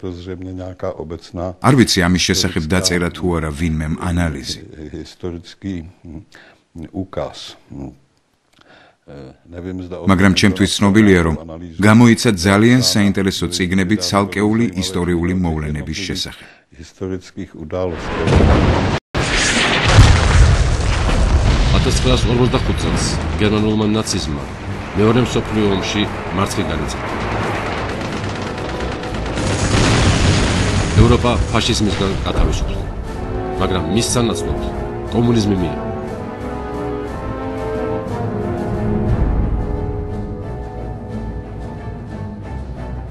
პოლონეთში, რუმინეთში და ბულგარეთში საბჭოთა რეჟიმი ჩამოყალიბდა.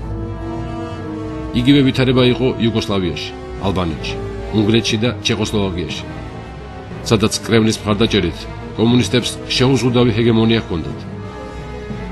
ომის შემდგომ პერიოდში აღმოსავლეთ ევროპაში ყავისფერი ტერორი უკვე წითელმა ტერორმა ჩაანაცვლა.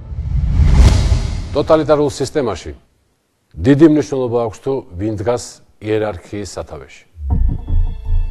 ბელადის პიროვნულ თვისებებზე ბევრი რამ არის დამოკიდებული, მაგრამ თავისი ბუნებიდან გამომდინარე, ვინც არ უნდა მართავდეს ქვეყანას, ტოტალიტარული სახელმწიფო ყოველთვის ერთნაირი ხელწერით მოქმედებს. ამის ნათელი დადასტურებაა საბჭოთა კავშირის ისტორია და ამჟამად უკვე მისი სამართალ მემკვიდრე რუსეთის ფედერაცია. სტალინის დროს საბჭოთა კავშირი ჯერ მეფის რუსეთის იმპერიის დროინდელ საზღვრებში აღდგა. შემდეგ კი აღმოსავლეთ ევროპისკენ დაიწყო გაფართოება. სტალინის შემდეგ უკვე ამ უზარმაზარი იმპერიის შენაჩუნებისთვის ბრძოლა გახდა აქტუალური, რაც ყოველთვის სისხლსა და უდანაშაულო ადამიანების სიკვდილს გულისხმობდა. დაუმორჩილებლობასა და თავისუფლებისკენ სწრაფვას კრემლი ყველა ქვეყანაში ტანკებით ებრძოდა. 1956 წლის 9 მარტს კრემლმა სასტიკად ჩაახშო სახალხო გამოსვლები საქართველოში. დემონსტრანტები კომპარტიის მე-20 ყრილობის გადაწყვეტილებას აპროტესტებდნენ, რომელიც სტალინის კულტის წინააღმდეგ იყო მიმართული. იმ პერიოდის საქართველოში სტალინი ეროვნულობის გამოხატულება იყო და მისი სახელის შეურაცხყოფა საქართველოს და ქართველების წინააღმდეგ დაწყებულ კამპანიად აღიქმებოდა. სპონტანურად ორგანიზებულ მიტინგებზე სულ მალე ეროვნული ხასიათის ლოზუნგებიც გამოჩნდა. გამოსვლების შესაჩერებლად იმპერიის ლიდერმა ნიკიტა ანტიკომუნისტური გამოსვლები სულ მალე ეროვნული ლოზუნგებით შეიცვალა. უნგრელთა პრემიერ-მინისტრმა იმრე ნადიმ სოციალისტური სისტემის დემონტაჟი დაიწყო. გაუქმდა ერთპარტიული სისტემა. გამოცხადდა კოალიციური მთავრობის შექმნის გადაწყვეტილება. ამასთან უნგრეთი ტოვებდა ვარშავის სამხედრო ხელშეკრულებას. ეს კი იმას ნიშნავდა, რომ ბუდაპეშტი სოციალისტური სისტემიდან და მოსკოვის დაქვემდებარებიდან გამოდიოდა.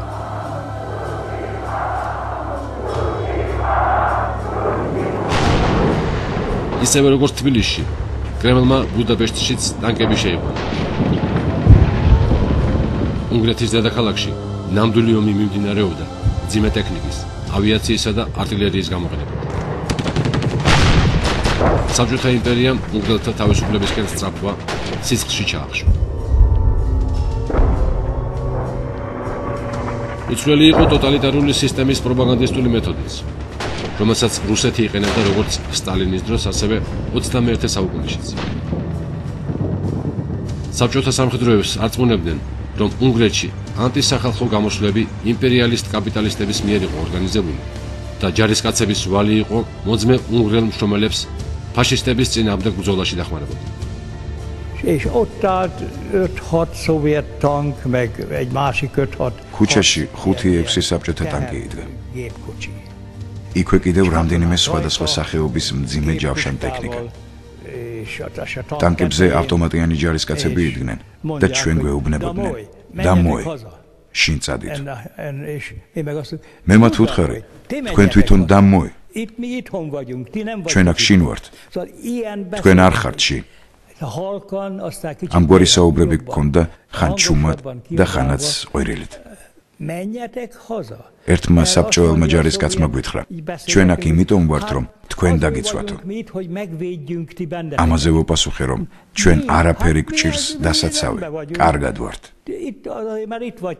აჯანყება სწორედ იმიტომ მოხდა, რომ საბჭოთა არმია დგას ჩვენს ქვეყანაში. ის ჯარისკაცი კი ჯიუტად იმეორებდა, აქ იმიტომ ვართ, რომ დავიცვათ უნგრელი მშრომელები მიწათ მფლობელებისგან, ბანკირებისგან და ბარონებისგან.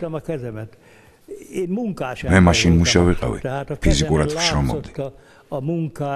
ხელები ვაჩვენე და ვუთხარი, ამას შეხედე, ჩვენ თვითონ ვართ მშრომელები.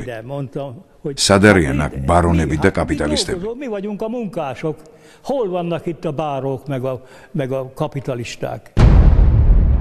საბჭოთა არმიისთვის გაწეული შეიარაღებული წინააღმდეგობის შედეგად დაიღუპა 3000-მდე უნგრელი. დაიჭრა უამრავი სამოქალაქო პირი. უნგრეთის პრემიერ-მინისტრ იმრე ნადის ბრალი სახელმწიფო ღალატსა და შეთქმულების ორგანიზებაში დასდეს და სიკვდილით დასაჯეს. აჯანყების ჩახშობის შემდეგ უნგრეთში მასობრივი რეპრესიები დაიწყო. პოლიტიკური ტერორიზმგან თავის დაღწევას უნგრელები საზღვარგარეთ გაქცევით ცდილობდნენ. სამშობლო დაახლოებით 200,000 ადამიანმა დატოვა.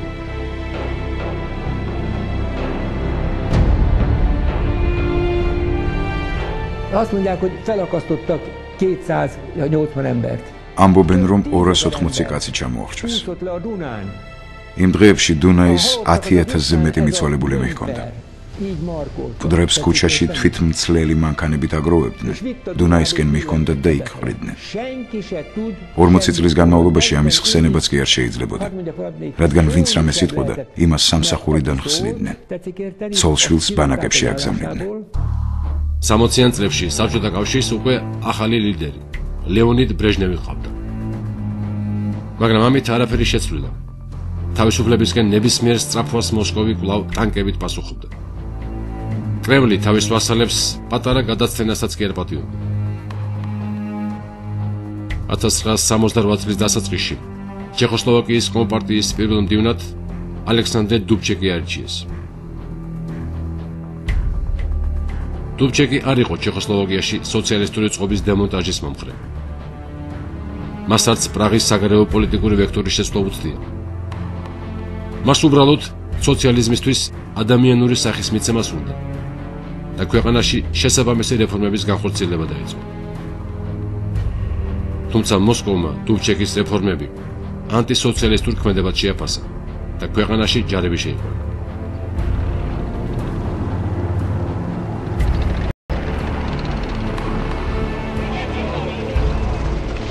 ინტერვენციის შედეგად დაიღუპა ჩეხოსლოვაკიის 108 მოქალაქე. 500-მდე კი დაიჭრა.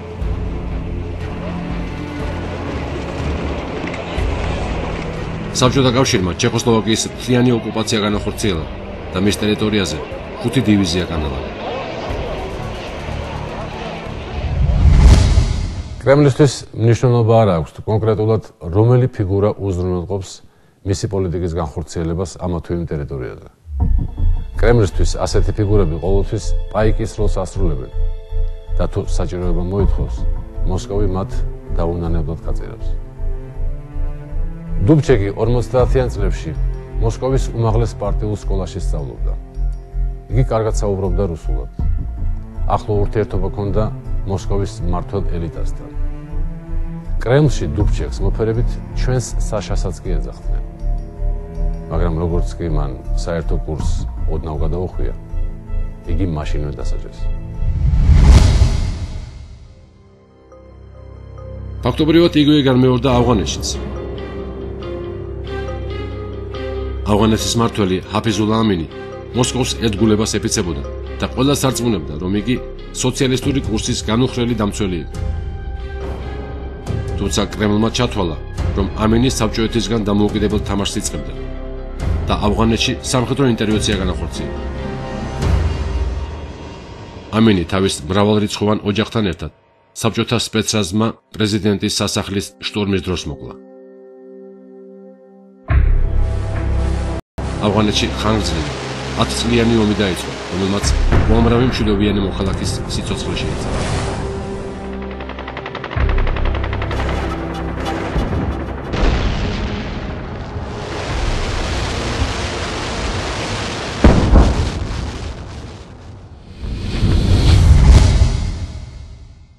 იგივე ეთქმის საქართველოს ოკუპირებული რეგიონების შესახებაც. როგორც აფხაზეთში, ასევე ცხინვალის რეგიონში საოკუპაციო რეჟიმების ხელმძღვანელები მხოლოდ კრემლის მარიონეტების ფუნქციას ასრულებენ. მნიშვნელობა არ აქვს, რამდენად ერთგულები არიან ისინი. თუ კრემლს დასჭირდა, მათაც იოლად მოიშორებენ. მე-20 საუკუნის 80-იანი წლების მიწურულს, მაშინ, როდესაც საბჭოთა კავშირი უკვე იშლებოდა, მოსკოვმა აგრესია უკვე ქვეყნის შიგნით თავისი კოლონიების წინააღმდეგ მიმართა. ამჟამად კრემლის მმართველი მიხეილ გორბაჩოვი იყო. თუმცა მოსკოვის ტოტალიტარული ხელწერა არ შეცვლილა. 1989 წელს საქართველოში სახალხო გამოსვლები დაიწყო. აფხაზის სეპარატისტები საქართველოსგან გამოყოფას ითხოვდნენ. 4 აპრილს თბილისში დაწყებული ანტისაბჭოური საპროტესტო აქცია სულ მალე შიმშილობაში გადაიზარდა, რომლის მთავარი მოთხოვნა საქართველოს დამოუკიდებლობა გახდა. საბჭოთა კავშირის არსებობის მანძილზე უკვე მეორედ საქართველოს წინააღმდეგ კომუნისტებმა ტანკები გამოიყენეს.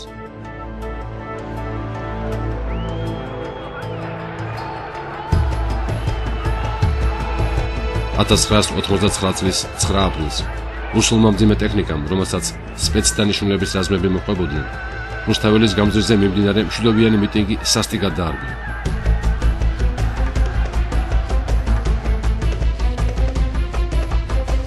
სადამსჯელო აქციის შედეგად 20-მდე ადამიანი დაიღუპა.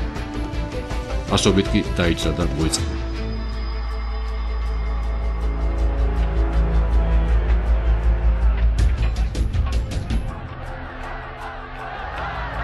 ერთი წლის შემდეგ კრემლმა იგივე სცენარი უკვე აზერბაიჯანში გაითამაშა.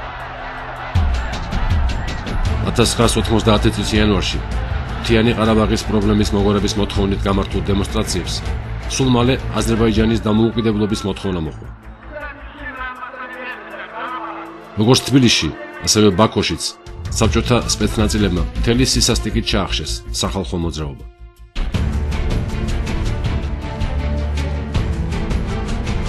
მარტო დაღუპულთა რაოდენობა 150-ს აჯარებდა.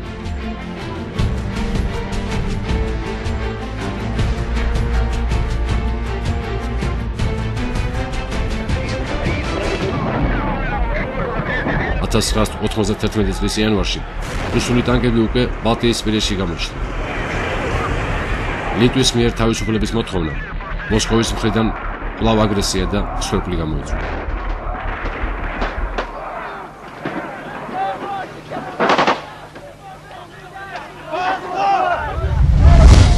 ყოფილი კოლონიების შენარჩუნებას მოსკოვი საბჭოთა კავშირის დაშლის შემდეგაც ცდილობდა. სცენარი ყველგან ერთნაირი იყო. იგი ყველანაირად ხელს უწყობდა სეპარატისტულ მოძრაობებს, აწვდიდა პროვოკაციებს და როდესაც საქმე შეიარაღებულ დაპირისპირებამდე მიდიოდა, მედიატორის როლს იღებდა. ასე განვითარდა მოვლენები 90-იანი წლების დასაწყისში აფხაზეთსა და ცხინვალის რეგიონში, მოლდოვის რესპუბლიკასა და მთიან ყარაბაღში. შედეგად პოსტსაბჭოთა სივრცეში რამდენიმე გაყინული კონფლიქტი წარმოიშვა, რომლის საშუალებითაც რუსეთი დღემდე ინარჩუნებს გავლენის სფეროებს. კაცობრიობის წინაშე ჩადენილი დანაშაულის გამო 1945-46 წლებში ნიურნბერგში გერმანელ ნაცისტთა ლიდერების წინააღმდეგ საერთაშორისო სასამართლო პროცესი შედგა. ნაცისტური პარტია დანაშაულებრივ ორგანიზაციად გამოცხადდა. ჰიტლერის მთავრობის 12 წევრს სასამართლომ სასიკვდილო განაჩენი გამოუტანა.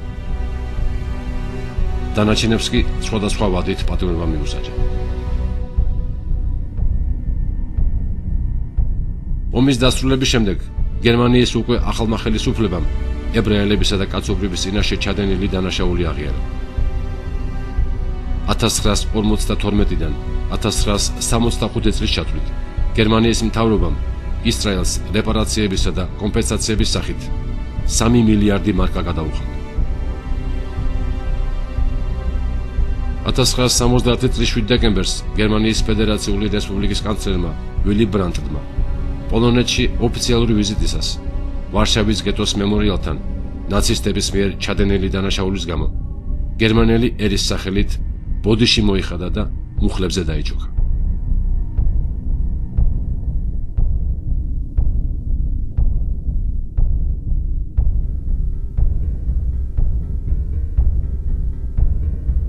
მიუხედავად იმისა, რომ რუსულ კომუნიზმს ათეულობით მილიონი ადამიანი შეეწირა და კაცობრიობის წინაშე ფაშიზმზე არანაკლები ბოროტება აქვს ჩადენილი, იგი დღემდე არავის გაუსამართლებია.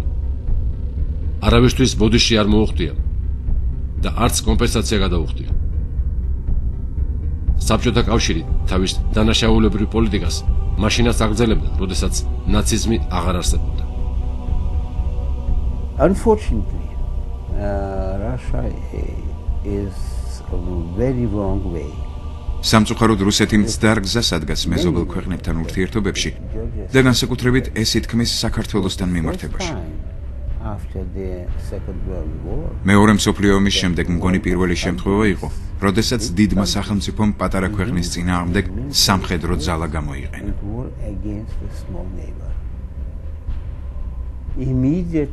ამ აგრესიის გამო მაშინვე გაცოცხლდა ყველა ის ფაქტი, რომელიც 1938-39 წლებში მოხდა.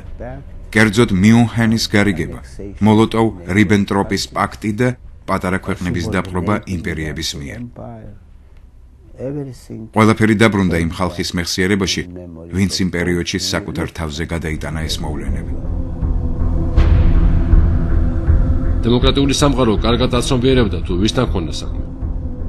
ბრიტანეთის პრემიერ-მინისტრი უინსტონ ჩერჩილი კომუნიზმს ფაშიზმზე დიდ უბედურებად თვლიდა.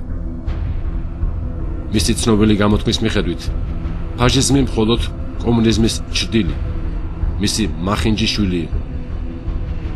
თუმცა მეორე მსოფლიო ომის შემდეგ შექმნილი ახალი რეალობის გათვალისწინებით დასავლეთის ქვეყნებს საბჭოეთისთვის ჯეროვანი წინააღმდეგობის გაწევის შესაძლებლობა აღარ ჰქონდათ. მსოფლიო ორ პოლუსად გაიყო და მათ შორის კიფე ბალანსი ჩამოყალიბდა. ამ ბალანსის დარღვევას ყველა ერიდებოდა, რადგან ეს უთუოდ მესამე მსოფლიო ომს და ბირთვულ დაპირისპირებას გამოიწვევდა, რომელიც მთელი კაცობრიობისთვის კატასტროფის ტოლფასი იქნებოდა. ამ დაპირისპირების ყველაზე ნათელი გამოხატულება ბერლინში აგებული გამყოფი კედელი იყო, რომლის საშუალებითაც საბჭოთა კავშირი და აღმოსავლეთ გერმანიის მარიონეტული ხელისუფლება ცივილიზებული სამყაროსგან ბერლინის იზოლირებას ცდილობდნენ. ერთ ღამეში აგებულმა კედელმა ფიზიკურად გაჰყო ორი სამყარო. კედლის აშენების მთელ ოპერაციას, ისევე როგორც შემდეგ მის კონტროლს, GDR-ის სპეცსამსახური ახორციელებდა, რომელსაც შემოკლებით შტაზი ერქვა. შტაზი საბჭოთა სუკის ანალოგი იყო და იგი პრაქტიკულად პირდაპირ მოსკოვს ექვემდებარებოდა. ამ სამსახურის მეშვეობით საბჭოთა კავშირი აღმოსავლეთ გერმანიის თითქმის ყველა სფეროს აკონტროლებდა.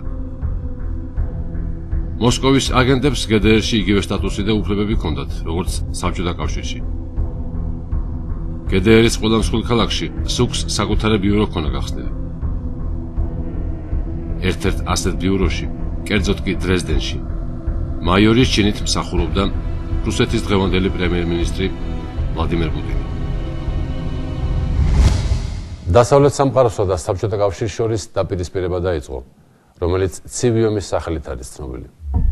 ეს ომი გარკვეულწილად დღესაც მიმდინარეობს. თუკი ადრე ამ ორი სისტემის გამყოფი კედელი შუა ევროპაში, ბერლინზე გადიოდა, ამჟამად კრემლმა უხილავი კედელი საქართველოს სეპარატისტულ რეგიონებთან გაავლო. რუსეთის დღევანდელი ხელისუფლება, რომელიც საბჭოთა კავშირის მენტალური მემკვიდრეა, დემონსტრაციულად უგულვებელყოფს მთელ საერთაშორისო თანამეგობრობას და კვლავ განაგრძობს კრემლის ძველ პოლიტიკას. ეს პოლიტიკა კი რუსეთის იმპერიის აღდგენას ემსახურება. Więc wydaje mi się, że sytuacja Gruzji w tej chwili się poprawia. დღეს საქართველოს სტრატეგიული ამოცანა ტერიტორიული მთლიანობის აღდგენაა. მე ოპტიმისტურად ვარ განწყობილი და იმედი მაქვს, რომ ვითარება ამ მხრივ გაუმჯობესდება. ადრე თუ გვიან რუსეთი აუცილებლად შეცვლის თავის შეხედულებებს. თავარი ის არის, რომ რუსებმა ვერ მიაღწიეს სტრატეგიულ მიზანს. მათ ვერ დასვეს საქართველოს პრეზიდენტად კადიროვის მსგავსი ადამიანი. არადა ჩემი აზრით, ზუსტად ასეთი გეგმა ჰქონდათ რუსებს და პროვოკაციის მიზანიც ეს იყო. Gruzji z Osetii to przecież trwało, mój brat wtedy rozmawiał przez telefon. იმ დროს რომ სამხრეთ ოსეთში პროვოკაციები მიმდინარეობდა, ჩემი ძმა ტელეფონით ესაუბრებოდა სააკაშვილს. მეც ჩემი ძმის გვერდით ვიდექი ამ დროს. მოკლედ რომ განმარტო, ეს იყო დაგეგმილი ქმედებები, რომელმაც მძიმე დანაკარგი მიაყენა საქართველოს. Przyniosła straty, bolesne straty Gruzinom, ale მაგრამ თავარი ის არის, რომ საქართველომ შეინარჩუნა თავისუფლება. ამიტომ რაც არ უნდა ilaparako's რუსეთმა გამარჯვების შესახებ, ეს მაინც არ იყო მათი წარმატება. 2006 წლის 25 იანვარს ევროპის საბჭოს საპარლამენტო ასამბლეამ ოფიციალური რეზოლუცია მიიღო, რომელიც მოუწოდებს მსოფლიოს დაგმოს დანაშაულებრივი ქმედებები, რომელსაც წლების მანძილზე ახორციელებდნენ ტოტალიტარული რეჟიმები. რეზოლუციაში აღნიშნული იყო, რომ ცენტრალურ და აღმოსავლეთ ევროპაში კომუნისტური რეჟიმების დამხობას არ მოჰყოლია საერთაშორისო საზოგადოების მხრიდან ამ რეჟიმების მიერ ჩადენილ დანაშაულთა გამოძიება. საერთაშორისო საზოგადოებას პასუხისგებაში არ მიუწია ამ დანაშაულების ჩამდენი პირები, როგორც ეს მოხდა ფაშიზმის შემთხვევაში. ზოგიერთ ქვეყანაში კომუნისტური პარტიები დღემდე განაგრძობენ ლეგალურ მოღვაწეობას. რეზოლუციის ავტორთა აზრით, ამ დოკუმენტმა ხელი უნდა შეუწყოს ისტორიული სამართლიანობის აღდგენას, რომელიც გულისხმობს კომუნიზმის ისეთივე გასამართლებას, როგორც გაასამართლეს ფაშიზმი ნიურნბერგში. I think that's one of the main reasons why ჩემი აზრით ჰიტლერი და სტალინი ერთნაირ ბოროტებას ჩადიოდნენ. ჩვენ დასავლეთ ევროპელებს უნდა აუხსნათ, რომ ამ ორი ტირანის ნამედარი ისტორიისთვის ერთი და იგივეა. დასავლეთ ევროპამ მხოლოდ ნაციზმი გამოსცადა საკუთარ თავზე. მათ კომუნისტური დიქტატურა არ უნახავს. ჩვენ კი საკუთარი თვალით ვნახეთ ნაციზმიც და კომუნიზმიც. და დავინახეთ თუ რაოდენ დიდია მათ შორის მსგავსება. მე ესტონური ოჯახიდან ვარ. ბაბუა ჩემი ნაცისტებმა მოკლეს. მეუღლის ბაბუა კი კომუნისტებმა. თითქოს ეს ერთი პატარა ესტონური ოჯახის ისტორიაა, მაგრამ მსგავს ისტორიებს ბალტიის დანარჩენ ქვეყნებში და პოლონეთშიც მრავლად შეხვდებით. ამიტომაც გვაქვს ჩვენ საერთო ისტორია. 2011 წლის 23 აგვისტოს ევროპაში ტოტალიტარული რეჟიმების მსხვერპლთა ხსოვნის დღეზე ევროკავშირის ქვეყნების იუსტიციის მინისტრებმა ვარშავაში ერთობლივი განცხადება მიიღეს, რომელიც გმობს ტოტალიტარულ რეჟიმებს. ევროკავშირი თანხმდება, რომ მომავალში აღარ დაუშვებს ფაშიზმისა და კომუნიზმის მსგავსი ტოტალიტარული რეჟიმების აღორძინებას. თუმცა ევროპისგან განსხვავებით, დღევანდელ რუსეთში სულ სხვანაირად ფიქრობენ. თუ დემოკრატიული სამყარო ფაშიზმსა და კომუნიზმს ერთნაირი ბოროტებად აღიქვამს, კრემლში დღესაც მიაჩნიათ, რომ საბჭოთა იმპერიის დაშლა მე-20 საუკუნის ერთ-ერთი ყველაზე ტრაგიკული მოვლენა იყო. ამ აზრს ხმამაღლა გამოთქვამს როგორც რუსეთის საერო, ასევე სასულიერო ელიტაც. Прежде всего следует признать, и об этом я уже говорил, что крушение Советского Союза было крупнейшей геополитической катастрофой века. რუსეთის მართლმადიდებელი ეკლესიის მეთაური, პატრიარქი კირილი, საბჭოთა კავშირის დაშლას რუსეთის ისტორიულ მარცხს უწოდებს. რუსების პატრიარქის აზრით, ისტორიაში აღარასოდეს უნდა განმეორდეს ის, რაც 1990-იანი წლების დასაწყისში მოხდა. როცა უმიზნებდნენ რეჟიმს და მოახვედრეს ისტორიულ რუსეთს. ღმერთო აქნას, რომ ჩვენიერი ასეთი ცდუნებისაგან ყოველთვის დაცული იყოს. ცდუნებისგან, რომელიც ჩვენ გავიარეთ და ისტორიული რუსეთი დავკარგეთ.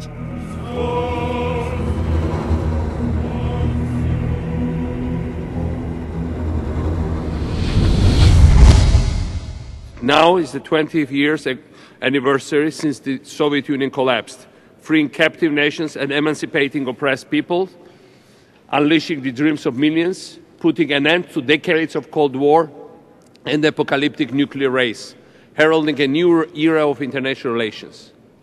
It was clearly not, as one of nostalgic leaders put it, the biggest geopolitical catastrophe of the 20th century.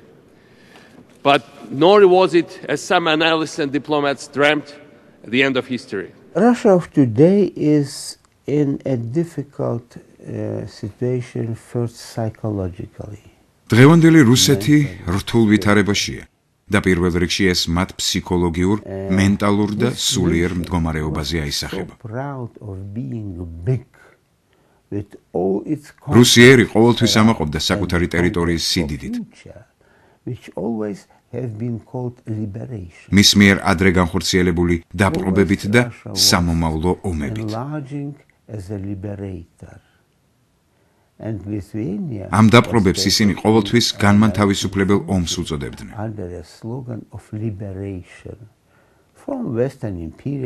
რუსეთი საკუთარ ტერიტორიებს ყოველთვის განმანთავისუფლებელი ლოზუნგებით აფართოვებდა.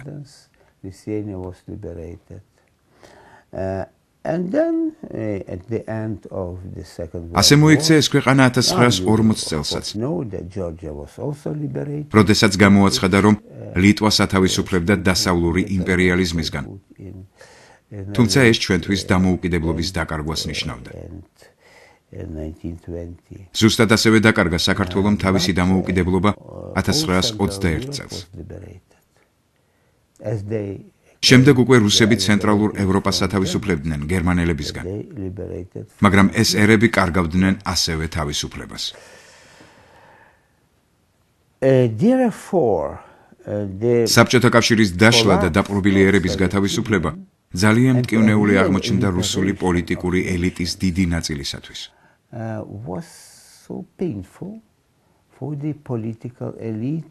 ისინი ბოლომდე ვერაცნობიერებენ, რომ უმჯობესია გქონდეს ნამდვილი, გულწრფელი მეზობლური ურთიერთობები მოსაზღვრე ერებთან, ვიდრე იყო მჩაგვრელი.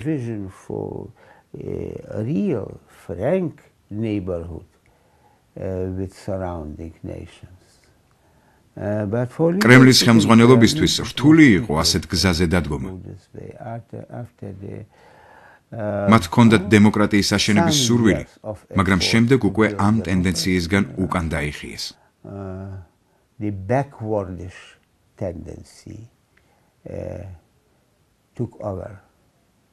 მათ მიაჩნიათ, რომ ყოფილი კოლონიები და იმპერიის ყოფილი ტერიტორიები კვლავ უნდა დაუბრუნდეს ძველ პატრონს. Former colonies, former parts of empire, which should be at least subordinated to the. ყველა იმ ქვეყანას კი, ვინც მათ არ ემორჩილება, ისინი მტრად აცხადებენ. Who did not want to be subordinated became enemies. კრემლს ისევ ძველი იმპერიული აზროვნება ახასიათებს, რომელიც მსოფლიოში გავლენის სფეროების არსებობას გულისხმობს. ამ აზროვნებიდან გამომდინარე, რუსეთის ხელმძღვანელობამ ჩათვალა, რომ რაკი ბუქარესტის სამიტზე მოსკოვის პოზიცია გაითვალისწინეს და თბილისისთვის მაპის მინიჭების საკითხი გადაავადეს, ესე იგი დასავლეთი საქართველოს რუსეთის გავლენის სფეროთ აღიარებას დათანხმდა. რუსეთ-საქართველოს 2008 წლის ომის დასრულებიდან 3 წლის შემდეგ კრემლმა პირველად აღიარა, რომ მეზობელ სახელმწიფოში სამხედრო ინტერვენცია მთლიანად საერთაშორისო ფაქტორებით იყო განპირობებული. აქამდე მოსკოვის საქართველოში ინტერვენციას საკუთარი მოქალაქეების დაცვის საბაბით ამართლებდა, თუმცა 2011 წლის 21 ნოემბერს პრეზიდენტმა დიმიტრი მედვედევმა 58 არმიის ოფიცრების წინაშე გამოსვლისას განაცხადა, რომ საქართველოსთან ომით რუსეთმა ნატოს გაფართოების პროცესი შეაჩერა. Я хотел бы искренне поблагодарить всех, кто тогда принимал участие в этой операции, потому что, знаете, это была все-таки проверка на прочность. Если бы в 2008 году, и вы об этом сами только что сказали, мы дрогнули, уже другая была бы геополитическая раскладка. И целый ряд стран, которые пытались практически искусственно затащить в Североатлантический альянс, скорее всего, был бы там.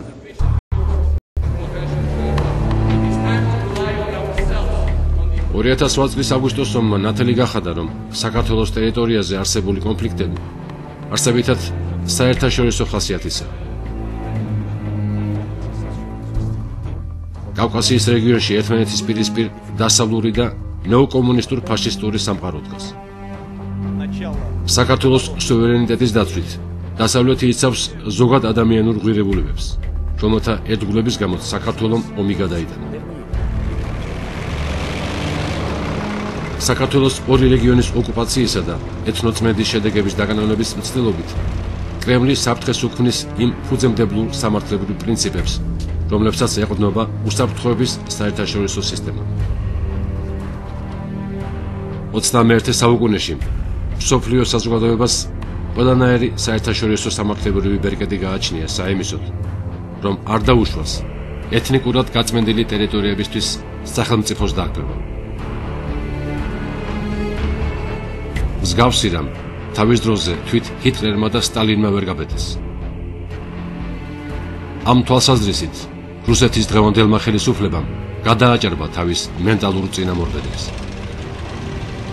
საქართველოს ტერიტორიული მთლიანობის აღდგენა არა მხოლოდ ჩვენი ქვეყნის, არამედ მთელი ცივილიზებული სამყაროს ღირსების საკითხი.